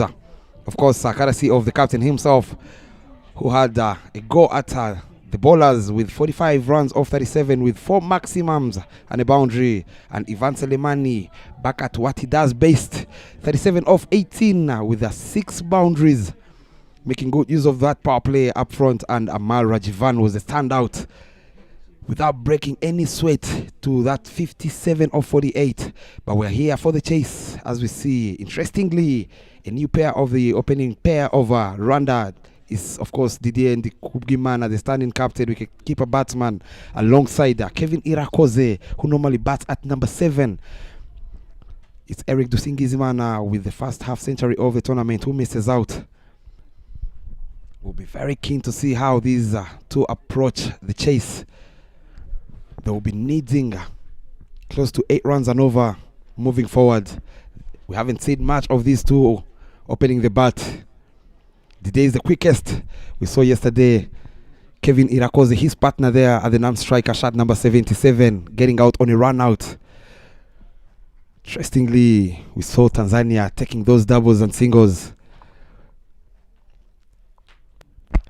Can this be the right move for Team Rwanda as they are looking for the first win as the host in this second edition of the Dafabet East Africa T20 Cup? 2 fielders outside the ring is that man at fine leg, shot number 12, Yunus Mohammed, contributing that little cameo in the end to get his side to that 170. And the third man fielder, Salum Jumbe, with 32 scalps for his country, coming in from the airport end. I won't be alone in the commentary box. I'll be joined by Mr. Leonard Ndamburo. Welcome back for the chase, Mr. Leonard. What's your take? Welcome there, Big Bob. Thanks very much. And I like this move here. I'm telling you, the intention here is clear. I like this gamble. You understand? Tanzania, obviously, they have been planning to be bowling to Didier, maybe Oscar or Okidi, and now all of a sudden Kevin Irakoze, the big hitter, is up there.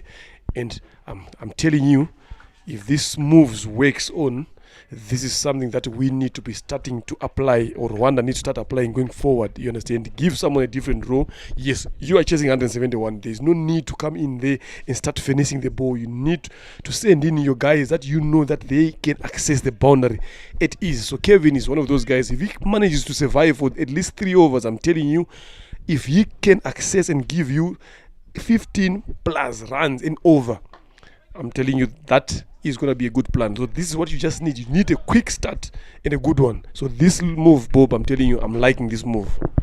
I agree with you 100%. We've seen this move in international cricket with the likes of Sam Curran being promoted up front. We've seen him. We've seen the damage he does in the Vitality Blast. We've seen Sunil Narayan. The moment they gave him to open the bat, he's a spinner, and he ended up turning out to be a very good all-rounder. Down the ground, that's Didier for you. It takes him only 2 deliveries to get off the mark with that beautiful shot through covers. The fielder there, Amar Rajivan, had no clue whatsoever. He didn't even move a feet. I beg your pardon. That's the captain in the cover region, a big patois. Rwanda is off the mark. Karasi over. The starting captain, Didier Ndikubimana. He played exactly a similar shot yesterday. But he needs to convert these small totals. He has to lead from the front after his captain Clinton misses out. Look at the body language of the Tanzania fielders after that shot from Didier Al-Naf. That is a magnificent shot, I'm telling you. Again, this time off the hips. And this is a good contest. I'm telling you, you are chasing 171. Definitely there's no need to come in there and start to see off the ball. You need to go in there and see off the ball from ball number 1. And this is what Didier has managed to show these guys, that this is exactly why I am here. And I've been watching Didier for a couple of months now going forward here. He has improved his strike rate big time by a lot of margin. I think 80% of his shots now are becoming more aggressive than way before. You understand? So this is something that you can see that he's working through to improve his game. He knows that he's not going to be playing a lot of 50 over cricket in his life so far. He's going to be playing a lot of these shorter versions. So if you are a bet, especially betting up the order, your strike rate need to be above 100, 130, 150, thereabout. If you can get 200 or so, good enough. So this is something that you need to see from a youngster again. Look at the age again on his side. So now, Irakoze, Salom Jumbe asking the question there for the big man. He is a tall lad there. 1 for the over from the umpire. It's just showing him the intention that I'm not going to bowl in the slot, because anything that is going to come on length for Kevin, I'm telling you, we've talked about 50 balls early on for the umpires here. They have to get more than that now. But Salom has got another plan here, Bob. Look at that delivery. But 1 for the over now. You can't bowl that again. You need to come down there. This is what I'm talking about. Swing and a miss from Kevin Irakoze, but you can see, as he just mentioned, the message is loud and clear and the intentions. 5 runs on board after the first over.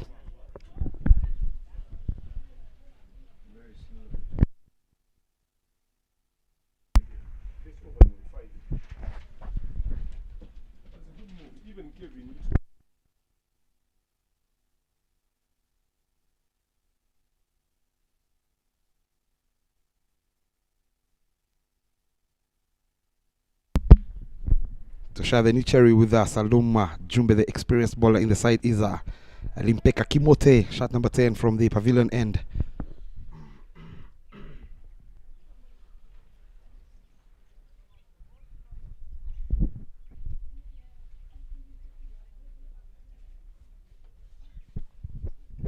Yesterday bowling 3.2 overs, giving away only 26 runs and 1 wicket, is Ali Kimote Mpeka. He's up against the young Didier Ndikubimana, Rwanda wicketkeeper batsman. There's a slip in place. The vice captain Chete, Kasim Nasoro, third man and a fine leg fielder. Have to see Didier again trying to pierce that gap through covers. Tries to hit it down the ground. Not enough timing from the blade of the young Didier.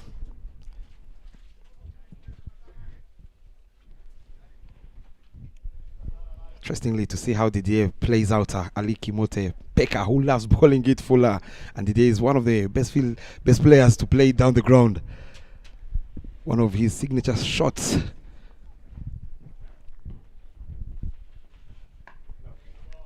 A little shimmy down the ground there, but well enough. Bowled by Ali Kimote Peka with all the experience. He saw him charging him down, brought back the length. I mean, that is good intent from Didier. You don't want to be spending a lot of time in the crease. Show the bowlers that you want to do something. The more you move in front of the wickets there, you're also distracting the ball again. You're making him think something different again. So this is what you need as a batter. You don't want to be so much predictable. Look, he went across the line. Yes, the head was not on the ball, but again, the idea is very, very clear. The execution was not good there at that point, but the idea is what I'm liking here. Again, just delay a bit more of that head on the ball, then he can hit it wherever he wants it. It's all about the setting up himself in line with the ball. Get behind that ball. Once you get behind that ball, you give yourself 3 options. If it's balled straight on stumps, you can hit it over the baller's head. If it's balled wider in the covers, if it balls on the legs, you can clip it on to square legs. So this is what Didier is trying to do. Again, this is what I'm talking about. You see now. Lovely. That will race away all the way for 4. And we need to see a lot of this happening, especially in the power play where the restrictions are being applied. So yes, he didn't quite time it very well there, but still, look, what we want at the end of the day is runs. Look, backs away, then the bowler follows into the legs again. Then he manages to flick that ball to square leg. There's no one in that region, so those are runs. Runs and runs. We saw earlier in the first innings that man, Ivan Selemani, making good use of the power play, piercing his gaps, getting to that 37 with 6 boundaries. The Rwandan side would love to get closer to that 40 mark in the power play. Flicked away into the pads, run out chance there, direct hit. Oh my goodness, goes begging, and a misfield there from the captain backing up to allow the ball to go all the way to the boundary. 5 runs to the total. Not a good effort there from the captain, a big patois.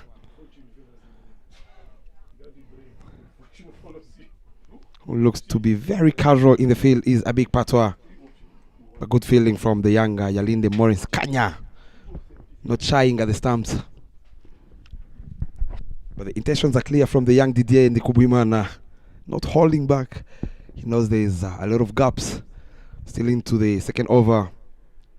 Ali Kimote again being expensive in his first over. Beautiful delivery there. Straight to the vice captain Kasim Chete, who drops a sitter there in the second slip. He dropped one yesterday, he drops the second today. Can this be the moment for the young Didier Ndikubimana to make good use of that opportunity given in the second over? Didier, he's been dropped on 13. What more can he add on that? 2 overs down the road, 16 runs on board, moving at 8 runs and over. Much better approach from these two.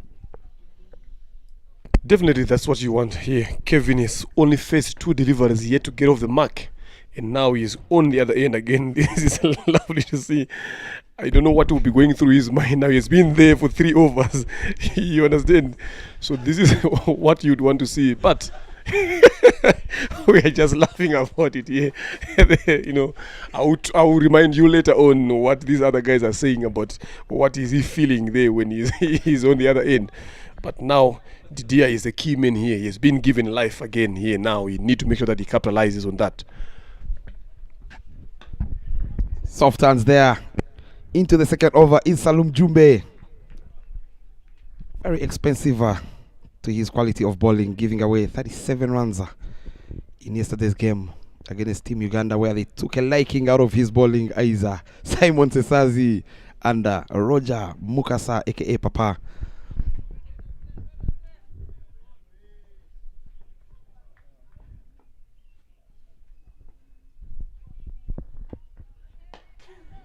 Down the ground, up and over. Same fielder, same result. Is a big patois. Didier is in a hurry as he gets another boundary to add to his tally and the total in general. Very good start here, I must say. Yes, they made the gamble of Kevin Irakoze, who is yet to open his account. You can see him walking back. He is disappointed, telling the young man, well enough, you're doing a very good job. But we all know Kevin Irakoze, he wants to have a go at these bowlers. It's also the mind game, man, I'm telling you. After sitting out his opposition again. Didier, can he survive this one? Lovely, yes, he can.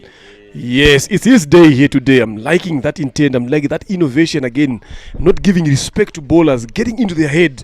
That is what Didier is done here, I'm telling you, and he needs to do that for a long period of time. Then going to Kevin again, I'm telling you, he feels like he wants to have a share of that cake. Straight up when Kevin comes into the attack, there's a deep mid wicket there, there's a long on. They know exactly that he can access the leg. The slip has been moved again. Yes. So if you look at it, the setup here again is either he's going to ball it short here, or he's going to ball it full on the legs, trying to allow Kevin to go. That if he get enough of it, that is ball is going to go out of Gahanga. But if he does not get enough of it, he might find those fielders there. But this is what I'm liking here now. There, Yoka squeezed in. Lovely reply from Kevin Irakoze. The big men, look at him. They look at the size difference between Salum and Kevin. I'm telling you, bowling to a better like that is intimidation alone by looking at the body composition there. So you talked about them going at 8 runs and over. You talked about Didier Bob being in a rush. Why not? Can he not be in a rush? You are chasing 170 here. There is no better way to go and chase that 170 than being in a rush. Absolutely. If they are to win this game, they have to win it in the power play here, Leonard. Soft hands there. They will not take that single. Kevin Irakoze is not the quickest there. And again, you do not want to give out a run out up front.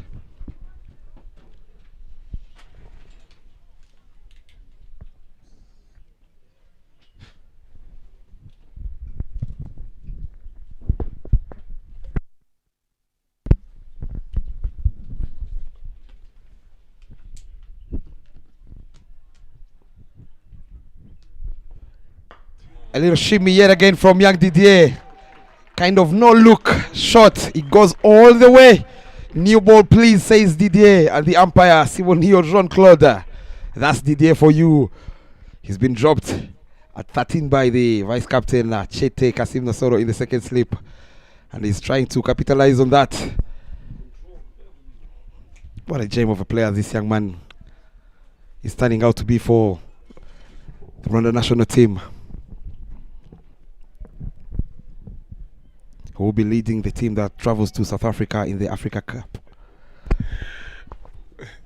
Just to cut you short there, I've seen today Eric Hirwa is the third umpire walking a lot of times in the field today with a box of balls, and I wonder if the other balls are still coming in big here. Again, I'm telling you, it's not like it's a small ground here. It's just how good the batters are. I'm telling you. You know, the way they are timing balls. You know, cricket is involved here. Batters are spending a lot of time doing the range hitting again.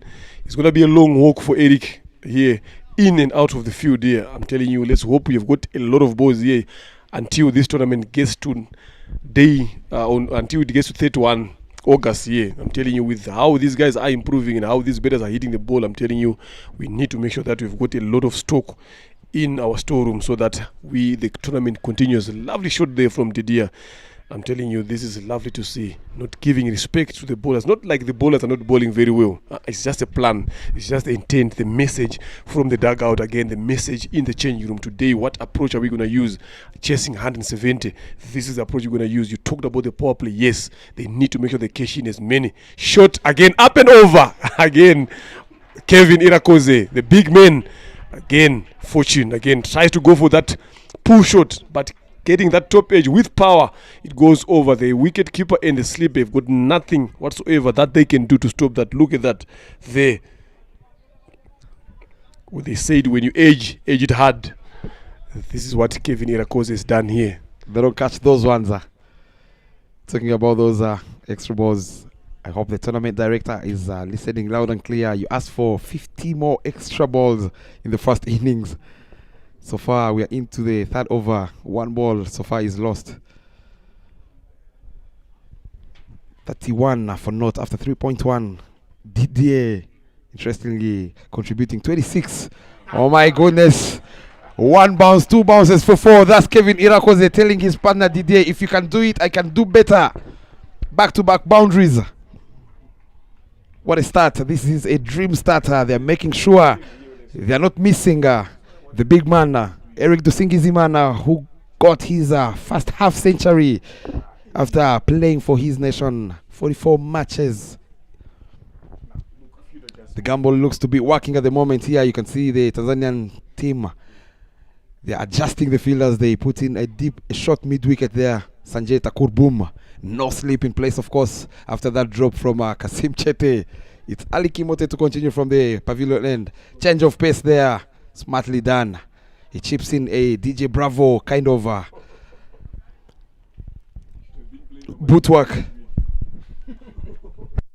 You can see the frustration up front from the Tanzanian side.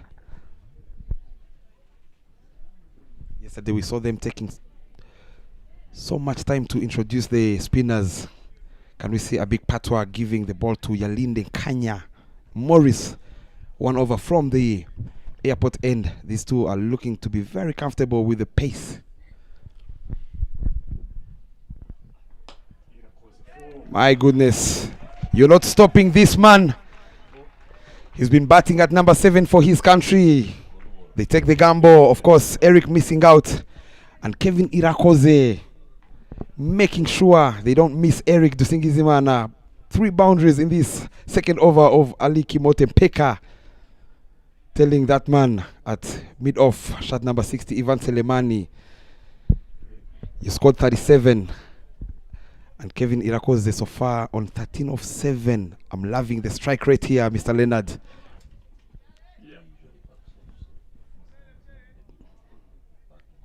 Choosing the full face of the bat is Kevin Irakoze. Change of pace, soft hands again, smartly played by Kevin Irakoze. He is turning out to be an opening batsman here, Leonard. I'm telling you, I wanted to say that you spoke too early.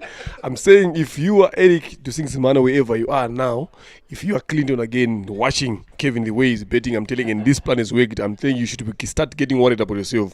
Because at the end of the day, you want to go with the betters that go and play with the plan. And that also increases depth and options in Rwanda's betting lineup. And this is actually good, also giving a different role in the team. Again, Didier did not quite time in that one. Again, he played a bit too early to a slow delivery, but still the intention is clear here. 4 overs have gone here. 40 runs, going at 10 runs and over. I'm telling you, this is lovely to see from these two Rwandan betters, the approach from everyone in that dugout liking this. Look at the crowd there, that team that has just come from Baseball X tournament in Uganda. They've played the final yesterday, but they couldn't win the final, but they ended up as runners-up. A good show for them there. You can see giving some hugs and love to the other players there, watching their seniors playing. You can see on the left side of your screen there, the national women's team manager there. So now, the force change here, the spinner comes into attack. You've been asking for spinners to come in here now. The spinners has come in. We've seen this wicket, only one spinner I saw in these 2-3 days that has managed to turn the ball. It was Israel Mugisha. This morning is only one that offered 10 in that wicket. Now, the other spinners have never even showed any sign of 10. So now, the plan is Kevin Irakoze now. 2 guys outside mid-wicket and long on now. The slip has been brought into play here. So what plan is Kevin going to be using? We've seen him playing all those 3-4s that he has played with control, except for the first one that was being shot to him. But the other 2, I'm telling you, he played them with control, showing dominance here. Now, so this is where he's going to come in and bowl. We have the introduction of Sanjay Kumar. Kevin, telling you, he's showing some signs of maturity here. You don't normally see him betting this way. He's looking to get a good start. He's looking to construct the innings here. So this is lovely to see. This is what these games, we talked about players improving, not in the nets. There he goes big, but not enough to get to mid-wicket there.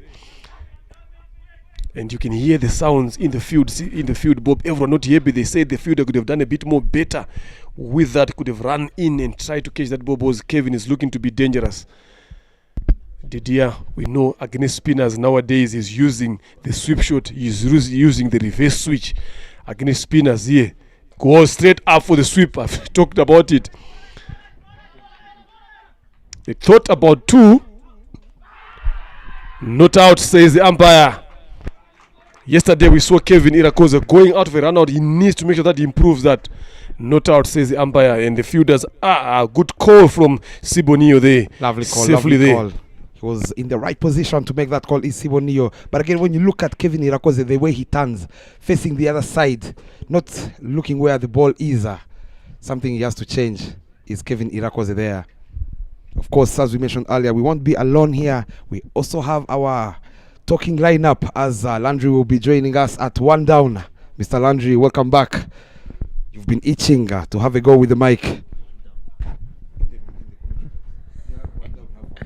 Thank you very much, Bob.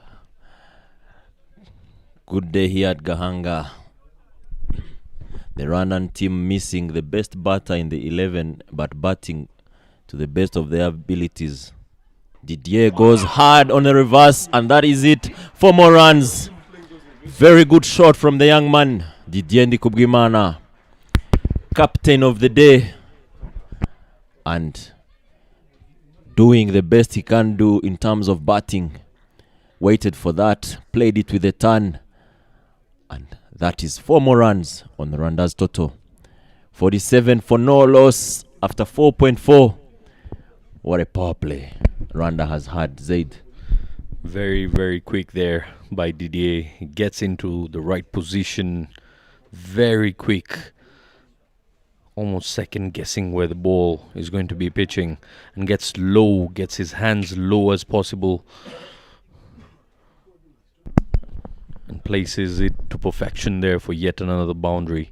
Beautiful by Didier. Was off to a fly. He's on 32 off 19. Down leg side this time. Has been swept. The chase is on. And save your legs, young man. The ball reaches the boundary once again. The second of the over. And that's the end of the 5th over.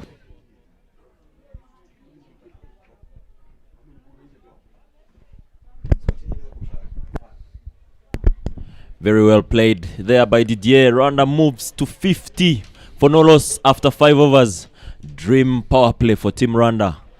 This has not been something Rwanda has been reaching most of the times, and they will feel they've done a lot of work with the bat. Change of batting lineup due to Eric's unavailability. Kevin comes in, he's on 15 in 10 balls. Didier, the captain of the day. Clinton not available, he's on 36 in 20. Tanzania captain Abik Patwa says, I'll go to my best bowler in the team, and there is none other than Yalinde Morris, the leading wicket taker for Tanzania, with 45 wickets in only 1 year of international cricket. He's been tormenting Rwanda. Starts off with a dot ball. Kevin going against the turn. But the Rwandans will need to do the same thing they tried out yesterday against Henry Senyondo, and it worked. Yalinde has been getting wickets of Rwandan batters for so long. It is time to stay in the contest by connecting him. Talk about connections. Kevin starts off things. There is a chance. Sanjay, not the quickest fielder, and he drops that. Kevin takes 2 runs. As you listen, a big shout from the youngsters here doing the holiday camp. Close to 300 children being coached at Gahanga Cricket Stadium every day.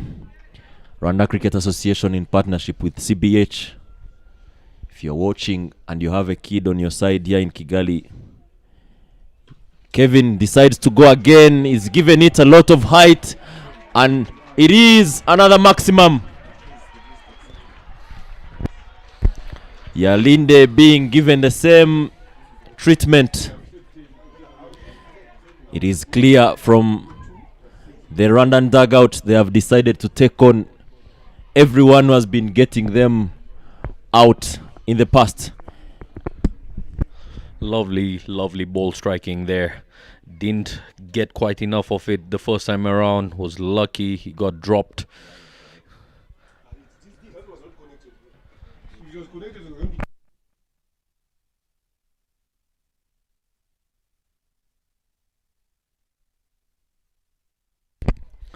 This time around, smashes it over the fielder. Back-to-back sixes by Kevin Irakoze. The big man putting up a big show here at Gahanga International Cricket Stadium, lighting it up for the Rwandan side. 65 runs on board. Current run rate of 11. 106 is the equation needed. Lovely stuff from Kevin. Long levers, firepower behind him. A strong lad, very tall. He's making use of everything that he has to make sure Rwanda gets the best start they can ever have. He's already on 29. Lovely stuff from Kevin. Plays that one on the leg side and he is off strike. And that is 15 runs already in this over with 1 ball to go. To be faced by the captain of the day, Didier Ndikubwimana. 66 for no loss with 1 ball to finish the power play. Very well played by Didier. Finished the power play on a high. The youngsters from Gahanga all shouting it is Didier on strike. The same guy, Didier Ndikubwimana, started playing cricket at this very same ground. Captain Rwanda at under 19, 2018 and 2021. Today, he's given the responsibility to captain the senior men's national team. And the man has grown fitter, braver. Look, the kind of the shots he's playing. He must have watched Roger bat yesterday. The 360 kind of batting. And you see a bowling change.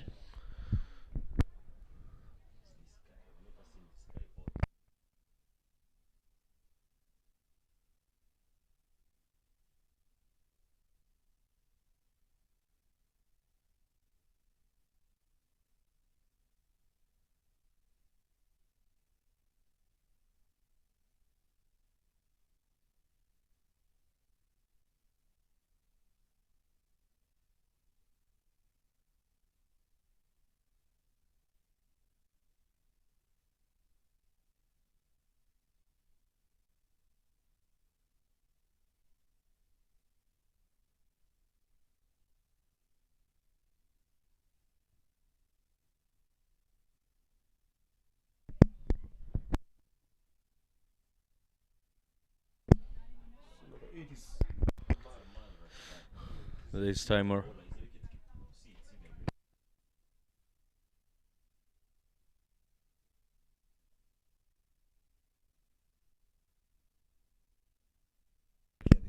Umar Sheikh.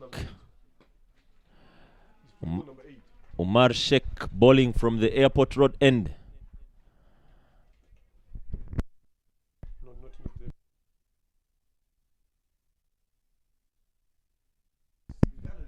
Straight from Tanzania, Dar es Salaam, playing the ICC Under-19 World Cup qualifiers. Umar Sheikh Basha, who the only batter to score a century in that qualifier, is here to do the bowling for Tanzania. Left arm orthodox. Didier cuts that one powerfully. Ali Kimote runs in very quickly, and it is kept to a single. Well, the run side here have gained the momentum. Would be lovely to see if they can sustain it for the prolonged period of time here. The defeat yesterday has ignited the fire in the youngsters, and knowing that a couple of key players from their side are not available today does not make a massive difference to their side. We've seen the likes of Kevin Irakoze striking the ball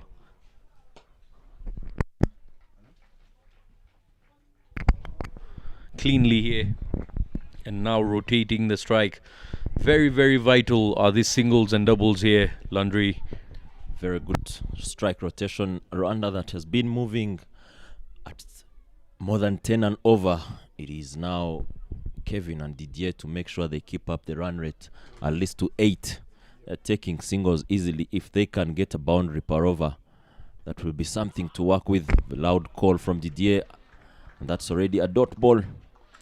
Again, clever captaincy from a big Patwa, bringing a left-arm spinner to come from the airport road end, pushing Kevin and Didier to hit the big boundary. And it has resulted into the first over to go at only 4 runs. You see the youngsters there on your screens. After playing cricket from 7 a.m., learning some English afterwards, and now they have come here to support the big men, the Rwanda national men's team. 70 for no after 7. Rwanda needing 101 in 78 balls. That right there, Landry, is a bright future of Rwanda cricket. Kevin, the big man you see on screen, started his cricket in a very, very similar fashion. And now he's out there with his skipper, putting on a show.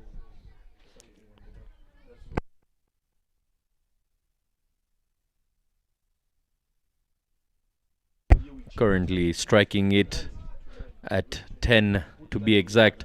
101 needed in 78 legal deliveries here by the Rwanda side.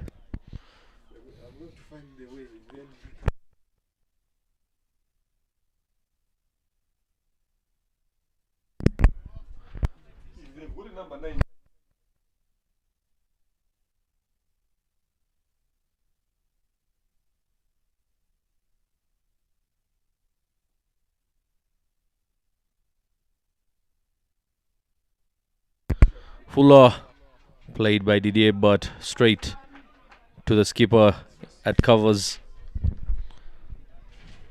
Was on the ground. Didier, the longer he stays at the crease, the more vicious he becomes. And has been given a couple of lives there.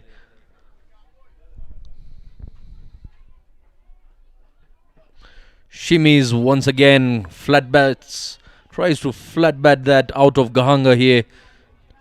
Fails to get contact of that.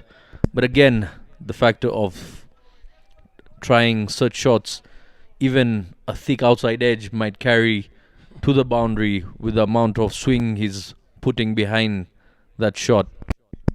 Yesterday we talked about people staying in the contest. I like this from Tanzania because they have... And a horrible looking delivery there by Mohamed Yunus. Very, very wide of the crease. Not quite sure what he was trying to do. Most likely trying to get that wideish yorker, but completely off.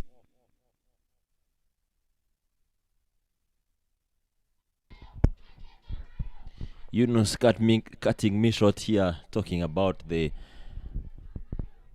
Tanzanians trying to stay in the contest as much as they can. They have a very clever batter. Also the captain, a big patwa. Yunus bowling decent pace here, but you will need more of control. Didier goes on the reverse and he goes another boundary in 2 balls. Make it 10 because this is a 4 following 5 wides. And that is 10 more runs in 2 balls. Yunus not having the brightest stats, but you've got to give everything to Didier. Very clever. That missed the stumps by inches.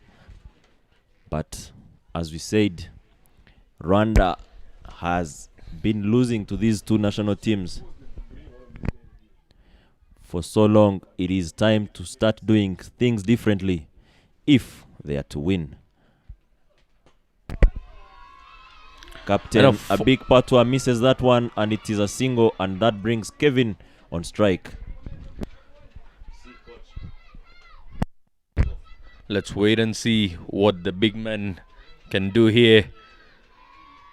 Didier has done his bit. He's into the 40s now. Kevin Irakoze to face Mohamed Yunus. Here we go. Wideish looking delivery there. Goes past Kevin Irakoze's blade.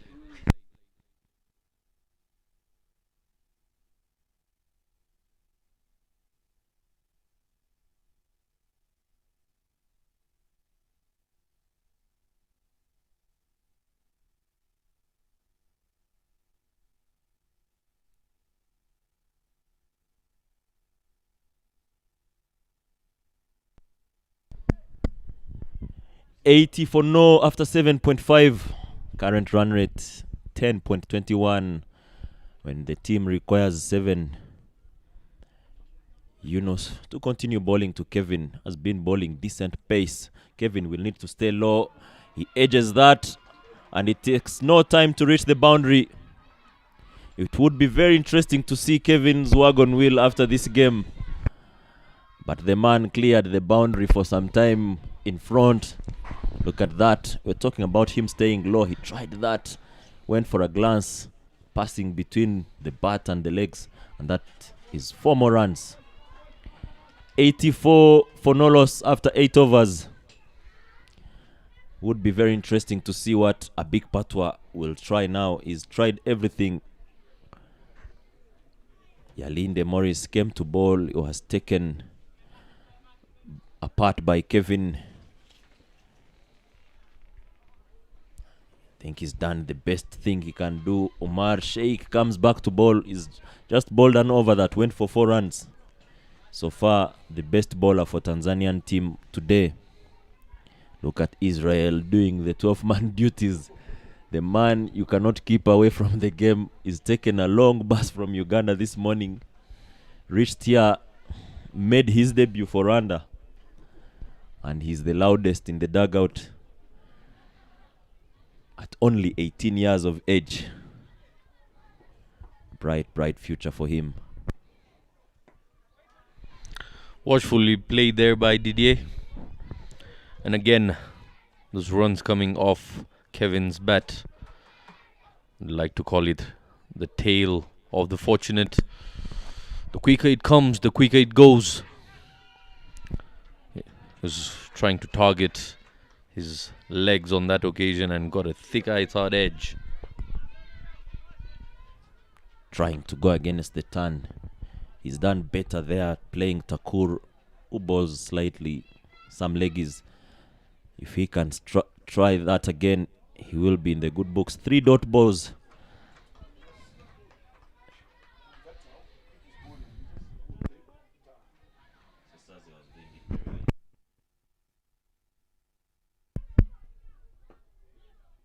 Very good stuff, clever stuff from Didier.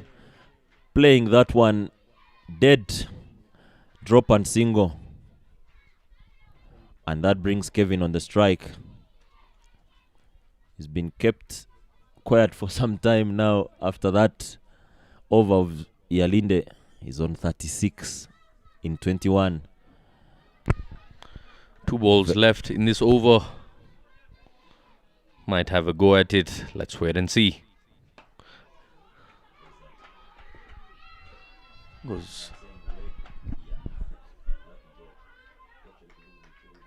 Goes down to long on. The pick up just a single, and that brings Didier to face the final delivery.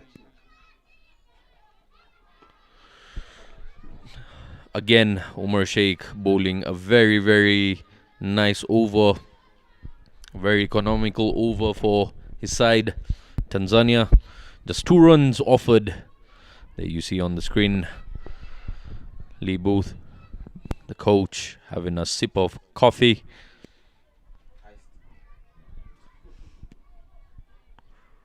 Watching his boys. Staying calm and composed out there in the middle. Taking this chase on.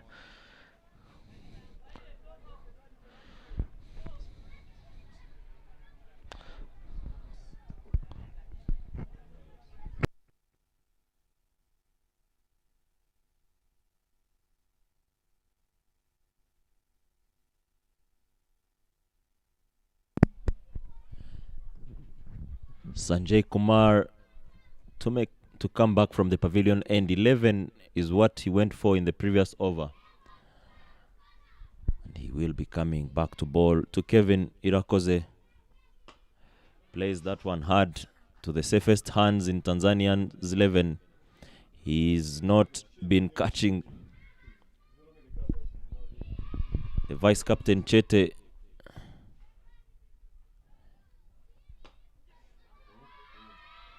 steps down and he doesn't connect that.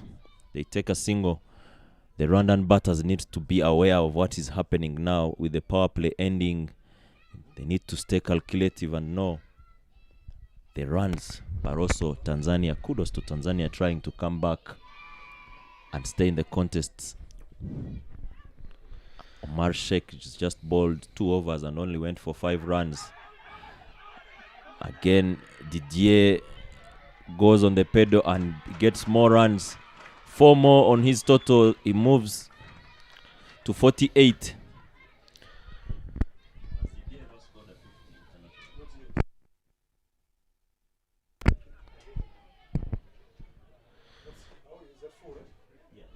Lovely looking boundary there. Loud, emotional.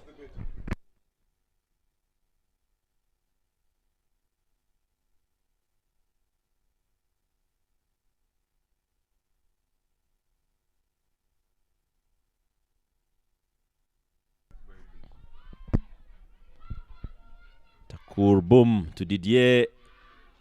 Plays that one straight to long off. And he moves to 49 off 34.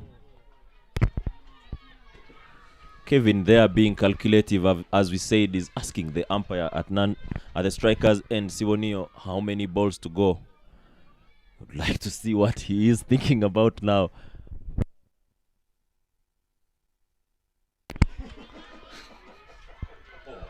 Lovely fielding from Sulemani to stop that. Kevin is wide and awake here. He takes another single. Good thinking. Takur's bowling, who was not able to collect that one at the right moment. Zed. Good thinking there. Very woke he is out there in the middle. Striking the ball really well down the ground. What a partnership this has been so far. Again.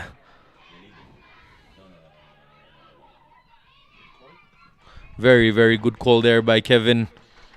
Doesn't want to take on the arm of the fielder from the deep. Sharp flat throw. Must commend Ivan Selemani's fielding. He stopped a bullet there and threw it back. The man showing that the same way he hits the ball is the same way he can field and throw it back, leaving his bowler Takur not able to collect that one. Halfway stage, Rwanda is on 95 for no loss.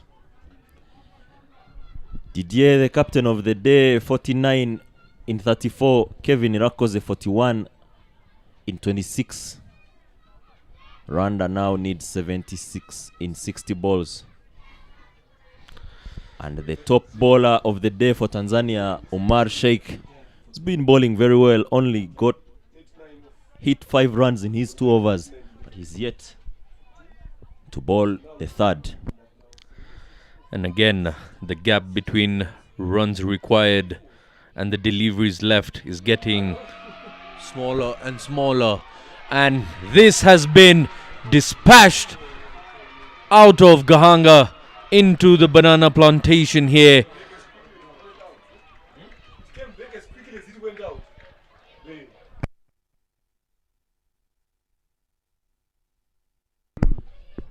Emmanuel Bjirinjiro, the tournament director and general manager for RCA, clearly saw yesterday that there is need for ball marshals. Today the ball is being hit and coming back in no second. Kevin goes hard again. This time round he plays it in between the fielders. And that is 50, the first 50 for Kevin Irakoze. He brings it off 28 balls. First international 50 for him. The man has been given a chance today. He comes in and he delivers. Kevin Irakoze, take a bow. 51 runs off 28 balls, 5 fours, 3 big sixes at a strike rate of 182. A very big surprise for Tanzania that left here last year thinking Kevin is the go-to bowler for Rwanda. Today he comes in, he's been hammering ball after ball. And Rwanda moves to 105 after 10.2.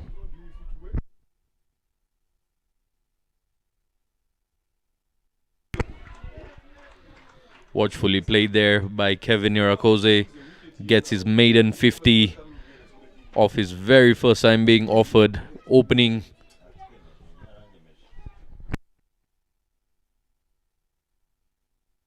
In the vacant region, pierces the gap between two fielders to perfection there. Yet another boundary. What an over. Umar Sheikh coming in for his third over, being very expensive now. 10 runs off the very first two deliveries. Then a dot. Then another boundary. Kevin Irakoze taking a liking to all the spinners here. Nobody's safe.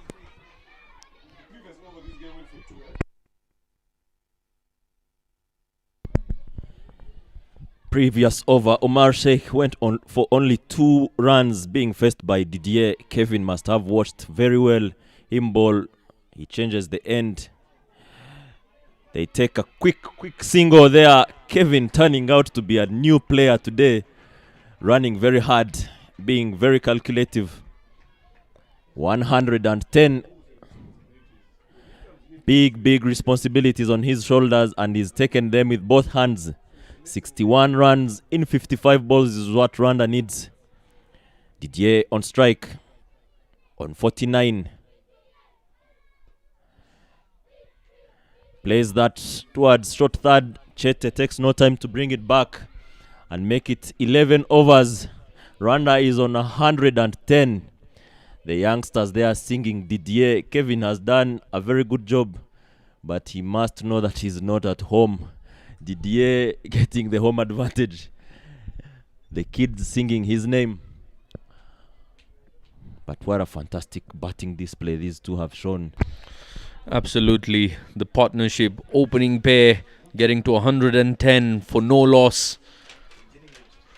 Really one-sided, one-way traffic at the moment between Tanzania and Rwanda side.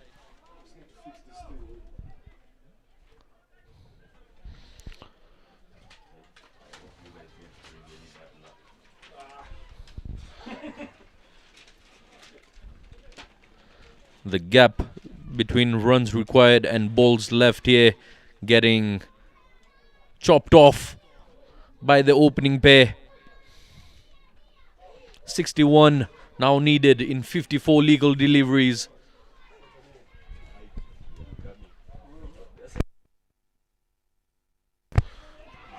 Past the bowler, and it gets to a boundary yet again. Lots of arm workout for the officials today.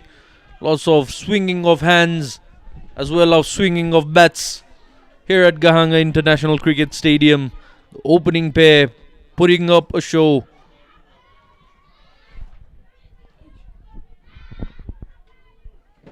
Drives it powerfully past the bowler. Skies it this time. Who's getting underneath it? And catch taken. Kevin Irakoze playing a brilliant knock. Has got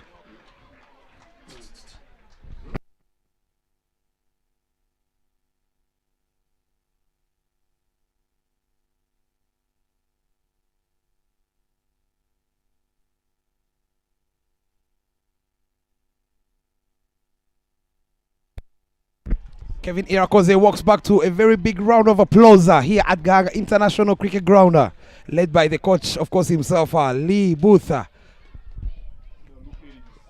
Carnage from Kevin Irakoze being promoted to open the bat with Didier Ndikubwimana. He walks back after getting 60 runs off 32 deliveries with 7 boundaries and 3 biggies, striking it at 187. That was Kevin for you.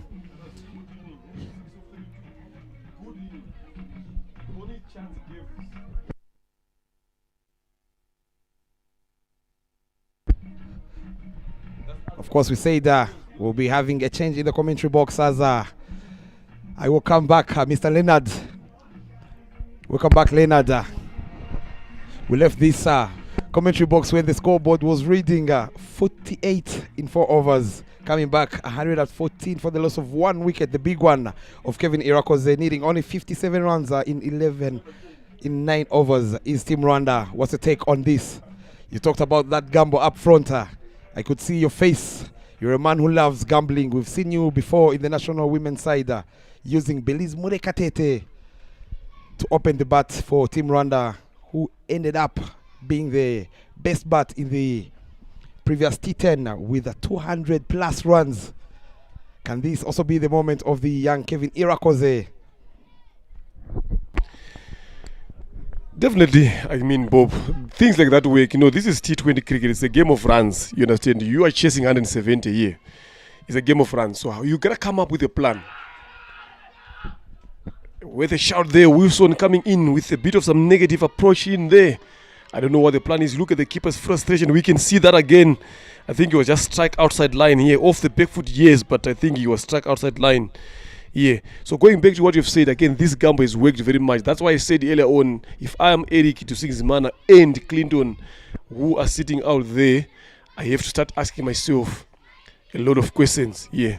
Lovely punch there from Wilson to get off strike and bring Didier, who's been sitting on 49 for quite some time here, but still that's a good knock.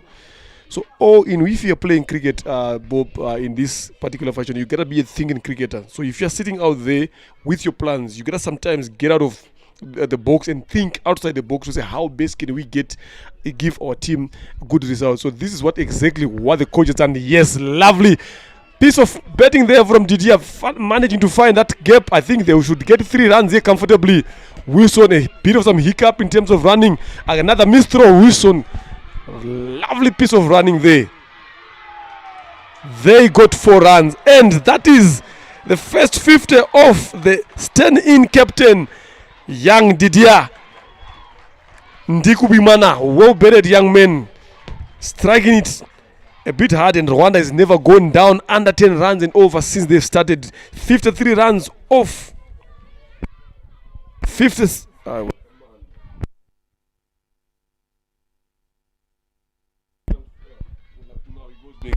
53 runs off. He's gone. 53 off 36 is young Didier Ndikubimana, the standing captain of Team Rwanda. Soft hands again there to end over number 12 with the scoreboard reading 119 for the loss of 1 wicket. That wicket over Kevin Irakoze, needing just 52 in 49 legal deliveries. Just look at the dugout. They're well relaxed. They know that they are in a good position of control. Yesterday, they went the same. Look at that last wicket that has gone. 60 of 33 deliveries. Umar Sheikh being the bowler and Maurice Yalinde being the bowler there, Irakoze. He played a very, very good inning. We can keep talking about this gamble. And look, in T20 cricket, I've said it and I will keep on saying it. We got to be thinking outside the box. I said when Kevin walked in, the Tanzania never expected Kevin Irakoze to be opening the batting. They had their plan against players like Okide Tuizenge, players like Oscar Manishimo. Those are the usual openers that they are used to seeing opening. So obviously when they sit down as a team, they had plans against those two batters. Then now the coach and the captain, having realized that they're chasing 170 here, they managed to make sure that they shift the batting order. Then the big hitting Kevin Irakoze, first 50, first time up, opening up. I think this is the first time he's ever opened in his career since he's even started playing cricket. Even at age group cricket, he has never opened in his life. But it shows also the trust from the coaches, the trust from the captain and the other guys to say, if you need someone who needs to come in there and does the job, that is exactly what he did. So now Wilson has got another important and easy job to do here, just to make sure that he supports Didier all the way through to this run chase here. So that is something that you should be thinking about. 51 or 47 deliveries. Yesterday Rwanda was in this similar situation. Then they managed to lose a lot of wickets in quick succession. Goes for the sweep. There Didier, we've seen him a couple of times going for the sweep and the reverse switch. He's going to be using it a lot, especially against spinners. And those are the options that you use with spinners. Why? Because there's a long off there, there's a long on, there's a deep mid wicket here, there's an extra cover. Anything that comes in front, you hit in that region, you're going to get one. So this is good. This is also Rwanda's game to lose here. If we talk about lesson learned from yesterday's games, this is what we need to talk about. What have we learned yesterday? When we are in position of control, Bob, you got to keep control. the other bettors. I said yesterday, when you're sitting outside watching the other bettors playing, you should be learning from how your opposition is betting, how easy it is to bet. This is a lovely betting trick that we've seen here. These are the results. So it's going to be a big task ahead. Goes for the reverse. I've talked about it. Well played, well placed. It races all the way to the boundary. Didier Ndikubimana here, on fire here, Bob, I'm telling you. That young man there, Didier Ndikubimana, everything he has touched has turned into gold in this chase of 170. Having won the toss and put in Tanzania to have a go with the bat. Turning out to be a very good toss to win by the Rwandans. By the looks of the way the scoreboard reads, needing only 45 runs with 10 wickets in hand. With the likes of Orkide Tuisenge and Martin Akayezu. Emmanuel Sebareme still padded there in the dugout, and Zapi Menyimana with his long levers. This should be a walk in the park for Team Rwanda to see if they can yet register another win. They've done it before.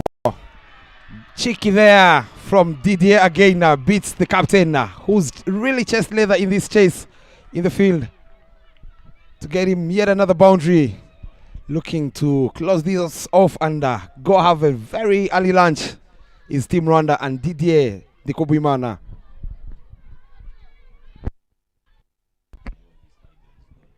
Look at the innovation there, and it is being paying. And I heard you talking about the lineup. I don't think you should be talking about people like bettors like Zapi Bemenyimana coming in to bet here.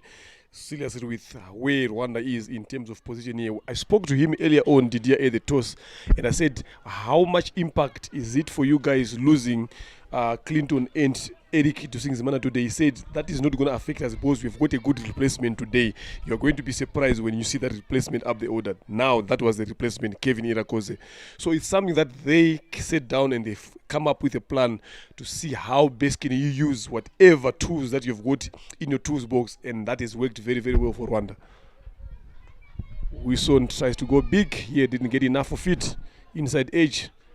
This is what now you don't want if you're someone like Wilson. You don't want to be dotted a lot of the times. You gotta get off strike here.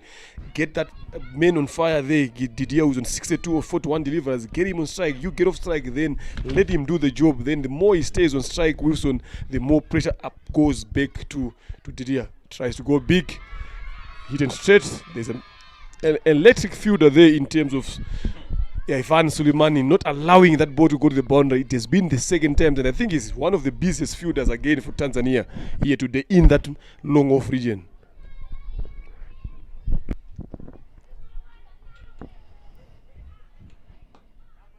Smartly played by Didier Ndikubimana. The last time these two played, it was Rwanda beating Tanzania for the first time in the first edition last December, exactly 8 months ago. Down the ground is Didier Ndikubimana, high up and handsome. Another maximum to add to his tally and total. Trying to chase this down in just 16 overs is Didier Ndikubimana. Look at that, a little shimmy down the ground. Good balance, good flow. With the bat is Didier Ndikubimana. What a player this young man is turning out to be. 68 of 43 deliveries.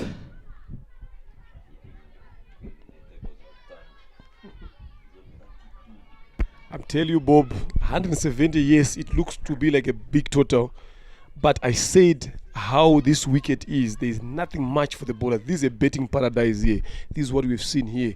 So look, and Didier has managed to understand that as well. So when Tanzania put out in 70, you could see their body language that they thought that it was going to be a big total here. But Didier came up with other plans. Look at the way, how easy it is to play those shots. Not easy to play those shots on a wicket that is with something on it. But that's because the ball is coming nicely to the bat. You put yourself in a good position, you will be able to play those shots. End of over number 14 here, 138 for the loss of 1 wicket. 33 runs in 36 deliveries. Are we going to see the first time 170 being chased at Gahanga Cricket Stadium? and a team winning. You, Bob and Zaid, you are the guys that are doing statistics here. I think you can help me out here. What is the highest total that has been chased at Gahanga in T20? I'll tell you, Mr. Leonard. In 2018, Kenya chased down 239 against a quality Ugandan side. So there's a lot of runs here on this wicket here. And I'm telling you, this is exciting cricket to see. You can look, even hear the kids, the way they are singing. The ground is almost getting to at least half full here. You understand? That is what you want. Use of the feet again. Stamped out, yeah. Unfortunately, the big man, the standing captain, you can see the frustration. 69 of 45 deliveries here. A strike rate of 153. Bob, I'm telling you, this is lovely to see from the top order batter. Now, the biggest question that I'm going to leave to you now, I said it now, if we lose 1 or 2 wickets from here, the other guys that are sitting in the dugout, this is how are they going to come and apply themselves in terms of clever bowling there from Chete, bowling it wide when he saw Didier coming in. That is smart. But 33 runs of 36 deliveries now. We have got Wilson and dangerous bet again for Rwanda, Okide to Isenge. So the question still I'll ask you, Bob, now, what approach should Okide and Wilson use here now? Yesterday we were in the same situation, or they were in the same situation again, but they lost a lot of wickets at regular intervals. Now you are coming in as Okide, 138 for 2 into the 15th over. You need 33 runs of 35 deliveries now. 2 new batters here, but the position has been set, the platform has been set to win this game. What approach can these two guys use? Can they maintain the aggressive approach, or they take it easy as it ball comes, then they go in to win the game in over number 18 or over number 20? Mr. Leonard, I'll be clear with you. With that man there, shot number 55, Orkidetu Izere, I believe this is the right option for Team Rwanda. He's a player who has a century to his back, closing in to 1,000 T20 runs is Orkidetu Yisenge. Yesterday getting that 30, this would be a walk in the park to the likes of Orkidetu Yisenge and Wilson Nitanga with the skills they possess.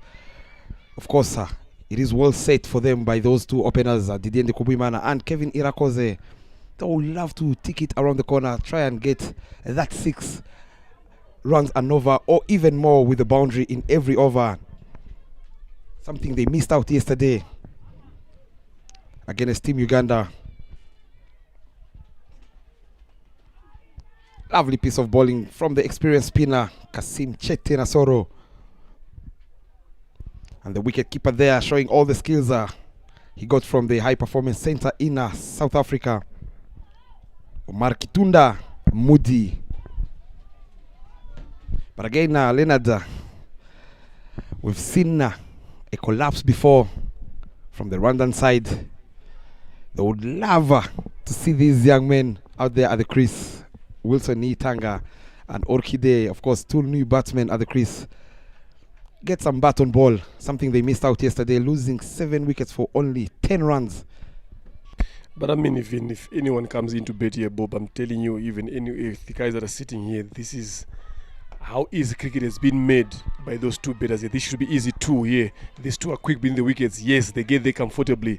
This is what they just need to do, and wait for that other full pitch delivery of that short ball. Then you get a couple of boundaries here, 2 or 3. I'm telling you, from here, you are set to win. You are set to win the game. So if I'm Okide now, Okide, we know he possesses the power to clear the boundary is again, to get access to those games. I think he should come with that same approach, get there to the score quicker. Because the moment you start trying to finesse, trying to be a bit careful, you're going to find yourself conceding a lot of dot balls, or you're going to find yourself coming out. So if I'm Okide now, I need to go back to my aggressive approach.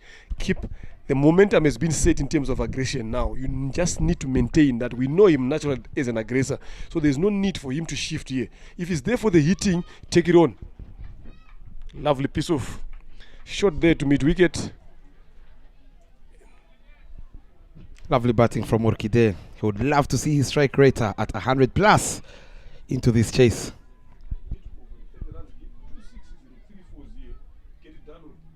Fantastic over here from Kasim Chete, getting rid of the standing captain Didier Ndekubimana. Up and over. This ball is racing away to the boundary. The chase is on by Sanjay Thakur Buma, and the chase is in vain as he moves around the ball. Is Sanjay Thakur Buma. Not a good day in the field is the spinner. Much needed boundary for Wilson Nitanga, who is now only 4 runs shy to that 500 mark runs in international T20I. You're always spot on statistics there. I thought when you said 4 runs short, I was looking at his 46 so quick. Lovely piece. So this is what I'm saying here now behind the scenes, that like you just need to start going for the score here. Once you start going for the score, things like this do happen again. So you don't need to respect these bowlers now, because you have the platform has been set for you guys to just come and bet freely. So you just need to come in there, if in the slot, throw your hands onto it and get that bounder that you're looking for and get to the finishing line as quicker. We're also gonna be talking about net run rate at the end of this tournament here again. So if you have got an opportunity like where you are now, where Rwanda is now, I'm telling you, you have stepped on the throat here, so you don't need to stop. Add another pressure on that. Make sure that they don't breathe all the way through. You mean, in short words, they need to go for the kill. Is Team Rwanda. Sanjay Thakur Buma being the victim on that chase. Short ball there, not punished by Orkide Tuyisenge. Of course, there are fielders there. It deep mid wicket, a long on, deep square leg. But again, when you look at that gap between deep square leg and deep mid wicket, he will need to play that sweep shot. Is Orkide, who is looking to be very negative in this over, interestingly. And again, we haven't seen the likes of Martin Akayezu. I'll be honest with you here, Leonard, when that first wicket fell, I thought Martin Akayezu was the right person to come in. Shot there, creates room, cuts it powerfully too, is the call. They will take too comfortably, much needed. They would love to do more often with the bat. Is Orkide and Wilson. Get bat on ball, try and pierce those gaps. The field is spread, easy twos. Yes, definitely. The body language from the Tanzanians is already down. You can see they have dropped their shoulders.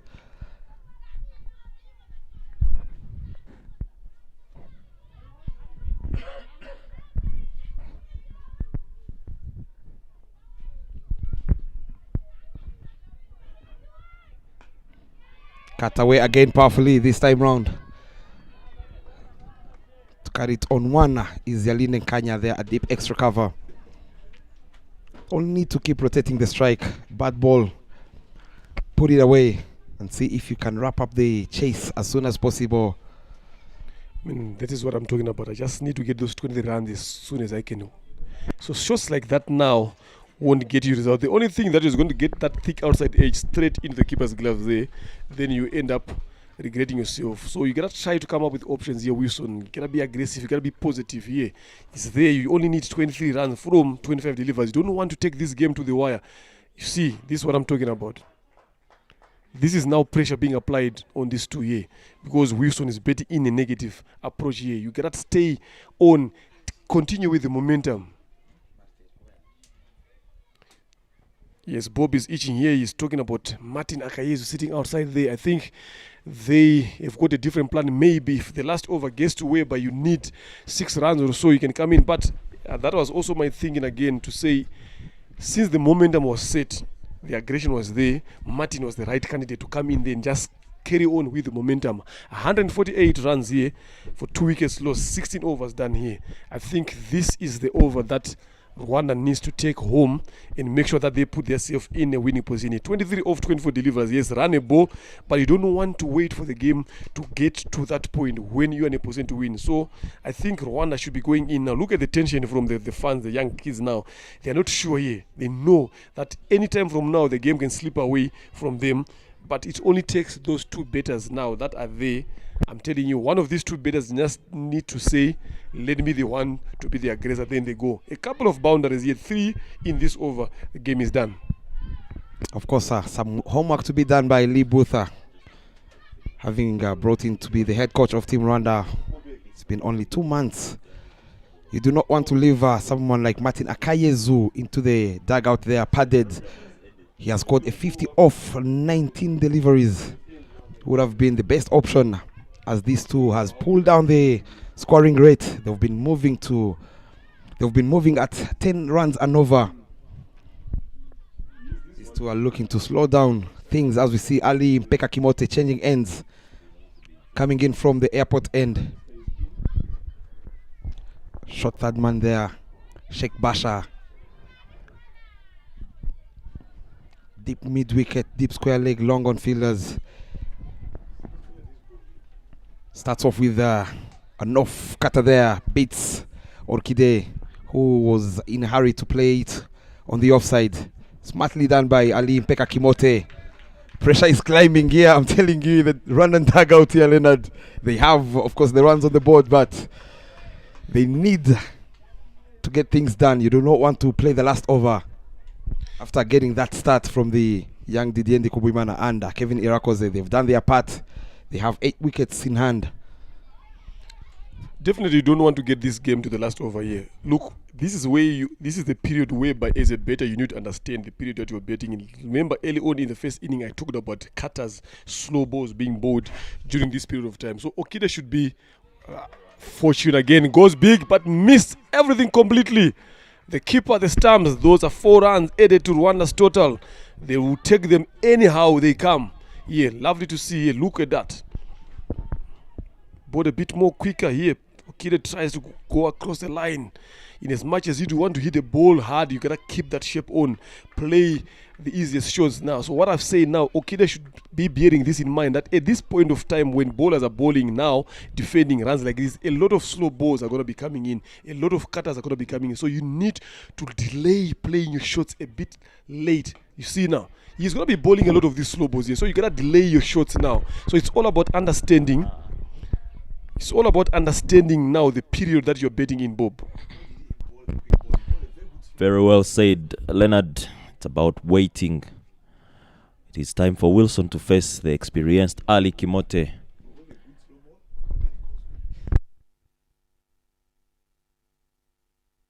In 21 balls is the equation.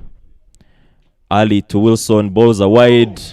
Moody, the keeper who has done a very good job since morning, completely misses that, and that is 5 more runs removed on what the Rwandan team needs. 18 becomes 13 in 21. You will have to repeat that one. And Ali Kimote trying. He's already moved 33 runs only in 2.3 overs. Those slow balls, I've talked about them. This is the period they come in. And early on in the morning when we are here with Zaid, I talked about Tanzania not having one of the best bowling attack here. So they bank on their betting, you understand. But now, even if you bank on betting, you got to have the right bowlers to be bowling at the right moments. Look at what is happening now at the deep end of the innings. Now, they have been disciplined well enough. The keeper has done a fantastic job early on. But look at the last overs. That is pressure now. That is climbing. Again, another slow delivery. This is what I'm saying to Okide. You gotta wait. At this point of time, those balls are gonna be coming in. So just wait, delay your shots a bit more. Don't commit too early forward or backward. Just wait for it to come to you. Once you do that, you're going to be seeing yourself in a good position to hit those balls the way you want, Landry. Very well said. Again, at this point of the game, yes, Ali has been hit 34 with 1 ball to finish the third, but he is a good bowler. Options for Orkide. Rocks back and plays that on the leg side. This is not the arm to take on, and that is it. 18 overs, 17 overs gone. 160 for 2 is where Rwanda is standing. Now, as you're saying, it's about waiting and trying to hit the sweepers and running hard, picking 2s, and wait for that loose ball to hit a boundary. Again, with the 8 wickets in hand, you have all the time to try anything that you can try to make sure you win as early as possible. This is the over for Rwanda and for Tanzania. If Rwanda gets above 10 in this over, they will not care how many wickets Takura has got. Current partnership is 22 in 17 balls. Healthy Orkide with 12 and Wilson with 5. Wilson batted with Didier for some time. 11 runs in 18 balls. This is the over to take the game on for Rwanda or even for Tanzania. If Tanzania is to stay in the contest, they need this over below 5 runs. And if Rwanda is to win this game, they should take on the bowler without caring much about how many wickets he gets, because they have 8 in hand. Yeah, I'm telling you, you're well spoken there. This is the over to take on. This is where, after this over, they should be shaking hands now. Yeah. They should be shaking hands after this over. You don't want to be applying pressure to yourself. You need 11 runs here to win from 17 deliveries. I'm telling you, this is where you need to show your skills here as a top order batter. Yeah. Again, dropped short. Still, he's taking it a bit casual there. Okide Tuisenge, he knows that they're in control, but like what I'm saying or what we are saying here, you don't want to leave it all the way to the last over. You never know what's going to happen. A wicket or two here, the game changes, and that will be pressure here. So you don't want to wait to be there. So it's one of these two batters needs to say that this is me who's going to go. Lovely Wilson. Shot there. That should be 2. Wilson gets hold of that finally. In the previous over, Thakur kept him very quiet. He's done a very good comeback, Thakur. 26 for no loss, yes, in 3.3, but this looked like he was going for 40 in his 4 overs. Wilson goes hard. It doesn't connect. He's played that straight to the captain, Abik Patois.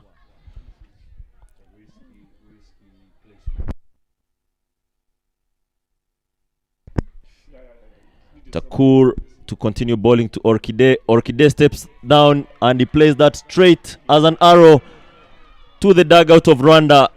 And 4 more runs. 3 runs away from beating Tanzania for the second time is the Rwandan national cricket team. The men's, the women beat them back in the Victoria Series in Kampala this year for the very first time. Rwanda walking the talk, growing with every step. Orchide clean bowled. And Thakur picks him after that boundary. 3 runs in 12 balls. 2 overs to go. Orchide will have to walk. Neo could not wait for him to even cross 30 yards.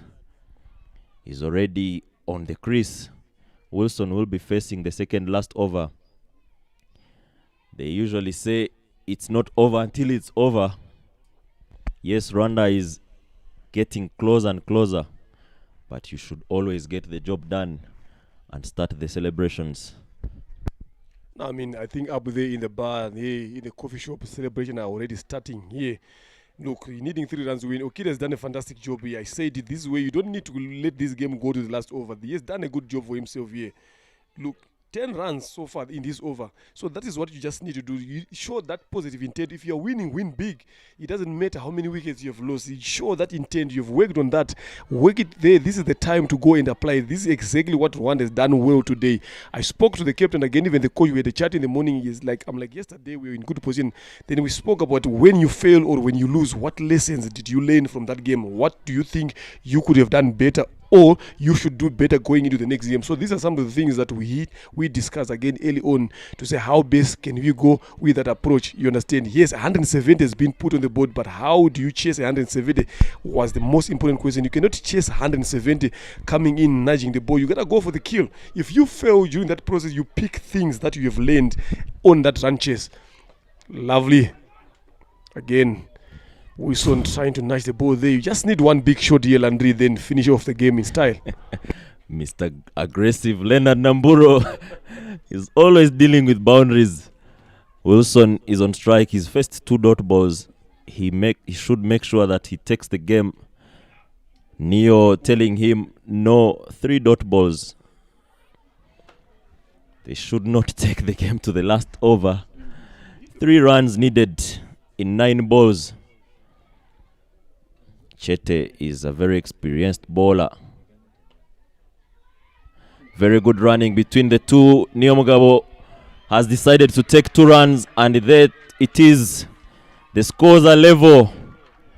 Rwanda needs 1 run to win the game. They Their second win against Tanzania. Last year in this tournament, Rwanda only managing to win a game by 1 run against Tanzania. And the last game in the tournament between the two. Wilson places that, and that is a boundary. What a way to get the win. The kids take no time to reach the ground. The celebrations are all over here at Gahanga. We saw the very same scenes during Kwibuka when Rwanda beat Uganda in the final of the T20, Kwibuka T20. Lots of hugs. A lot of hugs for the youngsters. They didn't want to go home before the game is done and dusted. There's a lot of celebrations, and this is what the game is all about. Do your job and inspire the next generation. Neo taking a walk, and Wilson there telling all the kids thank you very much. Look at the scorecard there. Didier starting things off, 69 of 46, 9 fours and 2 sixes. Kevin Irakoze, the surprise of the day, 60 runs in 33 balls at a strike rate of 181. Wilson Itanga not beaten, 18 of 17, very important, 18. Orkidetu Isenge leaving with only 3 runs to go, 17 of 17. Tanzania had been very disciplined with only 10 extras, of which half of those came in the last overs. Alum Sali bowling 2 overs, going for 17. Ali Kimote 35 at an economy of 11. Yalinde Mollis taken apart by Kevin Irakoze at an economy of 10.67. Rwanda winning this by 7 wickets. Big it is. Amara Giovanni, a well-deserved 50 or 48. A big Patwa, 47 again, not able to cross the 50-run mark. Ivan Selemani with a very quick cameo, 37 in 18. The man left the crease before the power play ended. Zapibi Menyimana picking the 2 wickets. Gone for 31 in 4 overs. Sebareme 1 for 26 in 3 overs. And Martin Akayezu, who didn't play yesterday, 1 for 32. Big win for Rwanda with 7 wickets in hand, in the absence of the big hitter Eric Dusingizimana and the captain of the national team Clinton Rubagumya. Lots of courage, again without forgetting Inyas Nirenganya, who is out due to injury. Rwanda only able to win this one. Big round of applause for Israel, who took a long journey from Kampala, came straight to the 11. And that is it. Don't go away from your screens. My co-commentator here, Zaid Khan, will be taking you through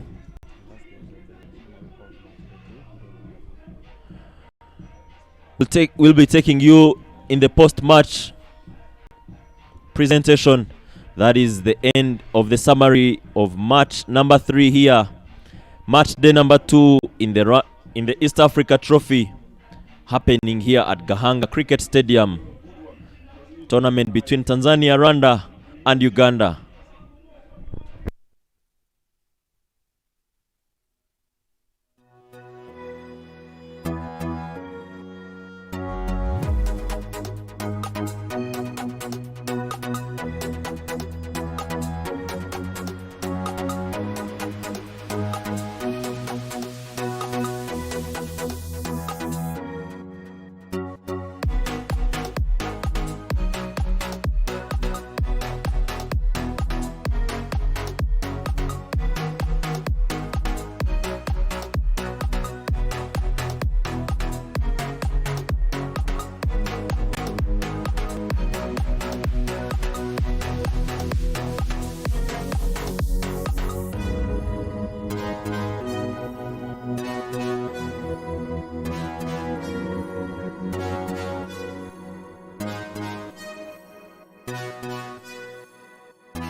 Good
afternoon and welcome everyone to East Africa Trophy. Today is game day 2, match number 3, Tanzania versus Rwanda. And I would like to call upon the captain of Tanzania, Abik Patwa.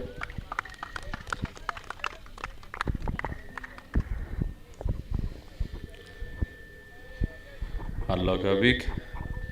Would you like to mention how you're going about the game defending 170? I think it was a decent score on that wicket. I think it was still a couple of runs short. But look, if we start dropping catches and we don't take our chances, that's going to happen. So I think the openers came and they were playing their shots. It's just that we didn't take our chances, and that costed us as well, because we dropped 2 catches, easy ones in the beginning, and if you take on these chances, who knows whatever had happened. But at the same time, obviously, again, the chances, the umpiring decisions didn't go our way. I think we on this platform, we need to improve the umpiring standards as well, because now we're moving towards the Namibia qualifiers. So with these standards, it's not going to help anyone. So it's a request to the organizers to improve the umpiring standards as well. All right, thank you very much. I would like to now call upon the captain of the Rwanda side, Didier Kubimana. Congratulations.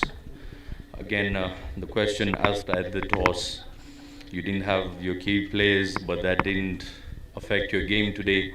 What would you like to say about this run chase? As I said before, because Eric was not around, so I said we back him up, so we did it. And what was the thought process behind this run chase? Only to stay positive. Yeah.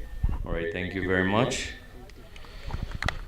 And now I would like to call upon one of the pioneers of cricket in Rwanda, Mr. Charles Harbour, to give out the player of the match. Player of the match is none other than Didier Kubimana, the captain himself, having scored 69 of 46 deliveries with 9 boundaries and 2 sixes.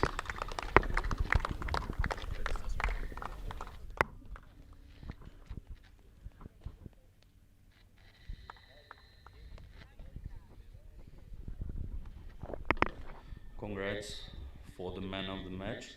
Well done, Didier. My question is, again, coming into the games coming forward in this trophy, will you carry on with the same approach? Yeah, the score was not little, so that we chose to go hard, so we did it. All right, thank you very much. Congrats once again. That was day number 2, match number 3 here in East Africa Trophy. Signing out is Zaid Khan. we'll catch you shortly for the game in the afternoon between Tanzania taking on Uganda.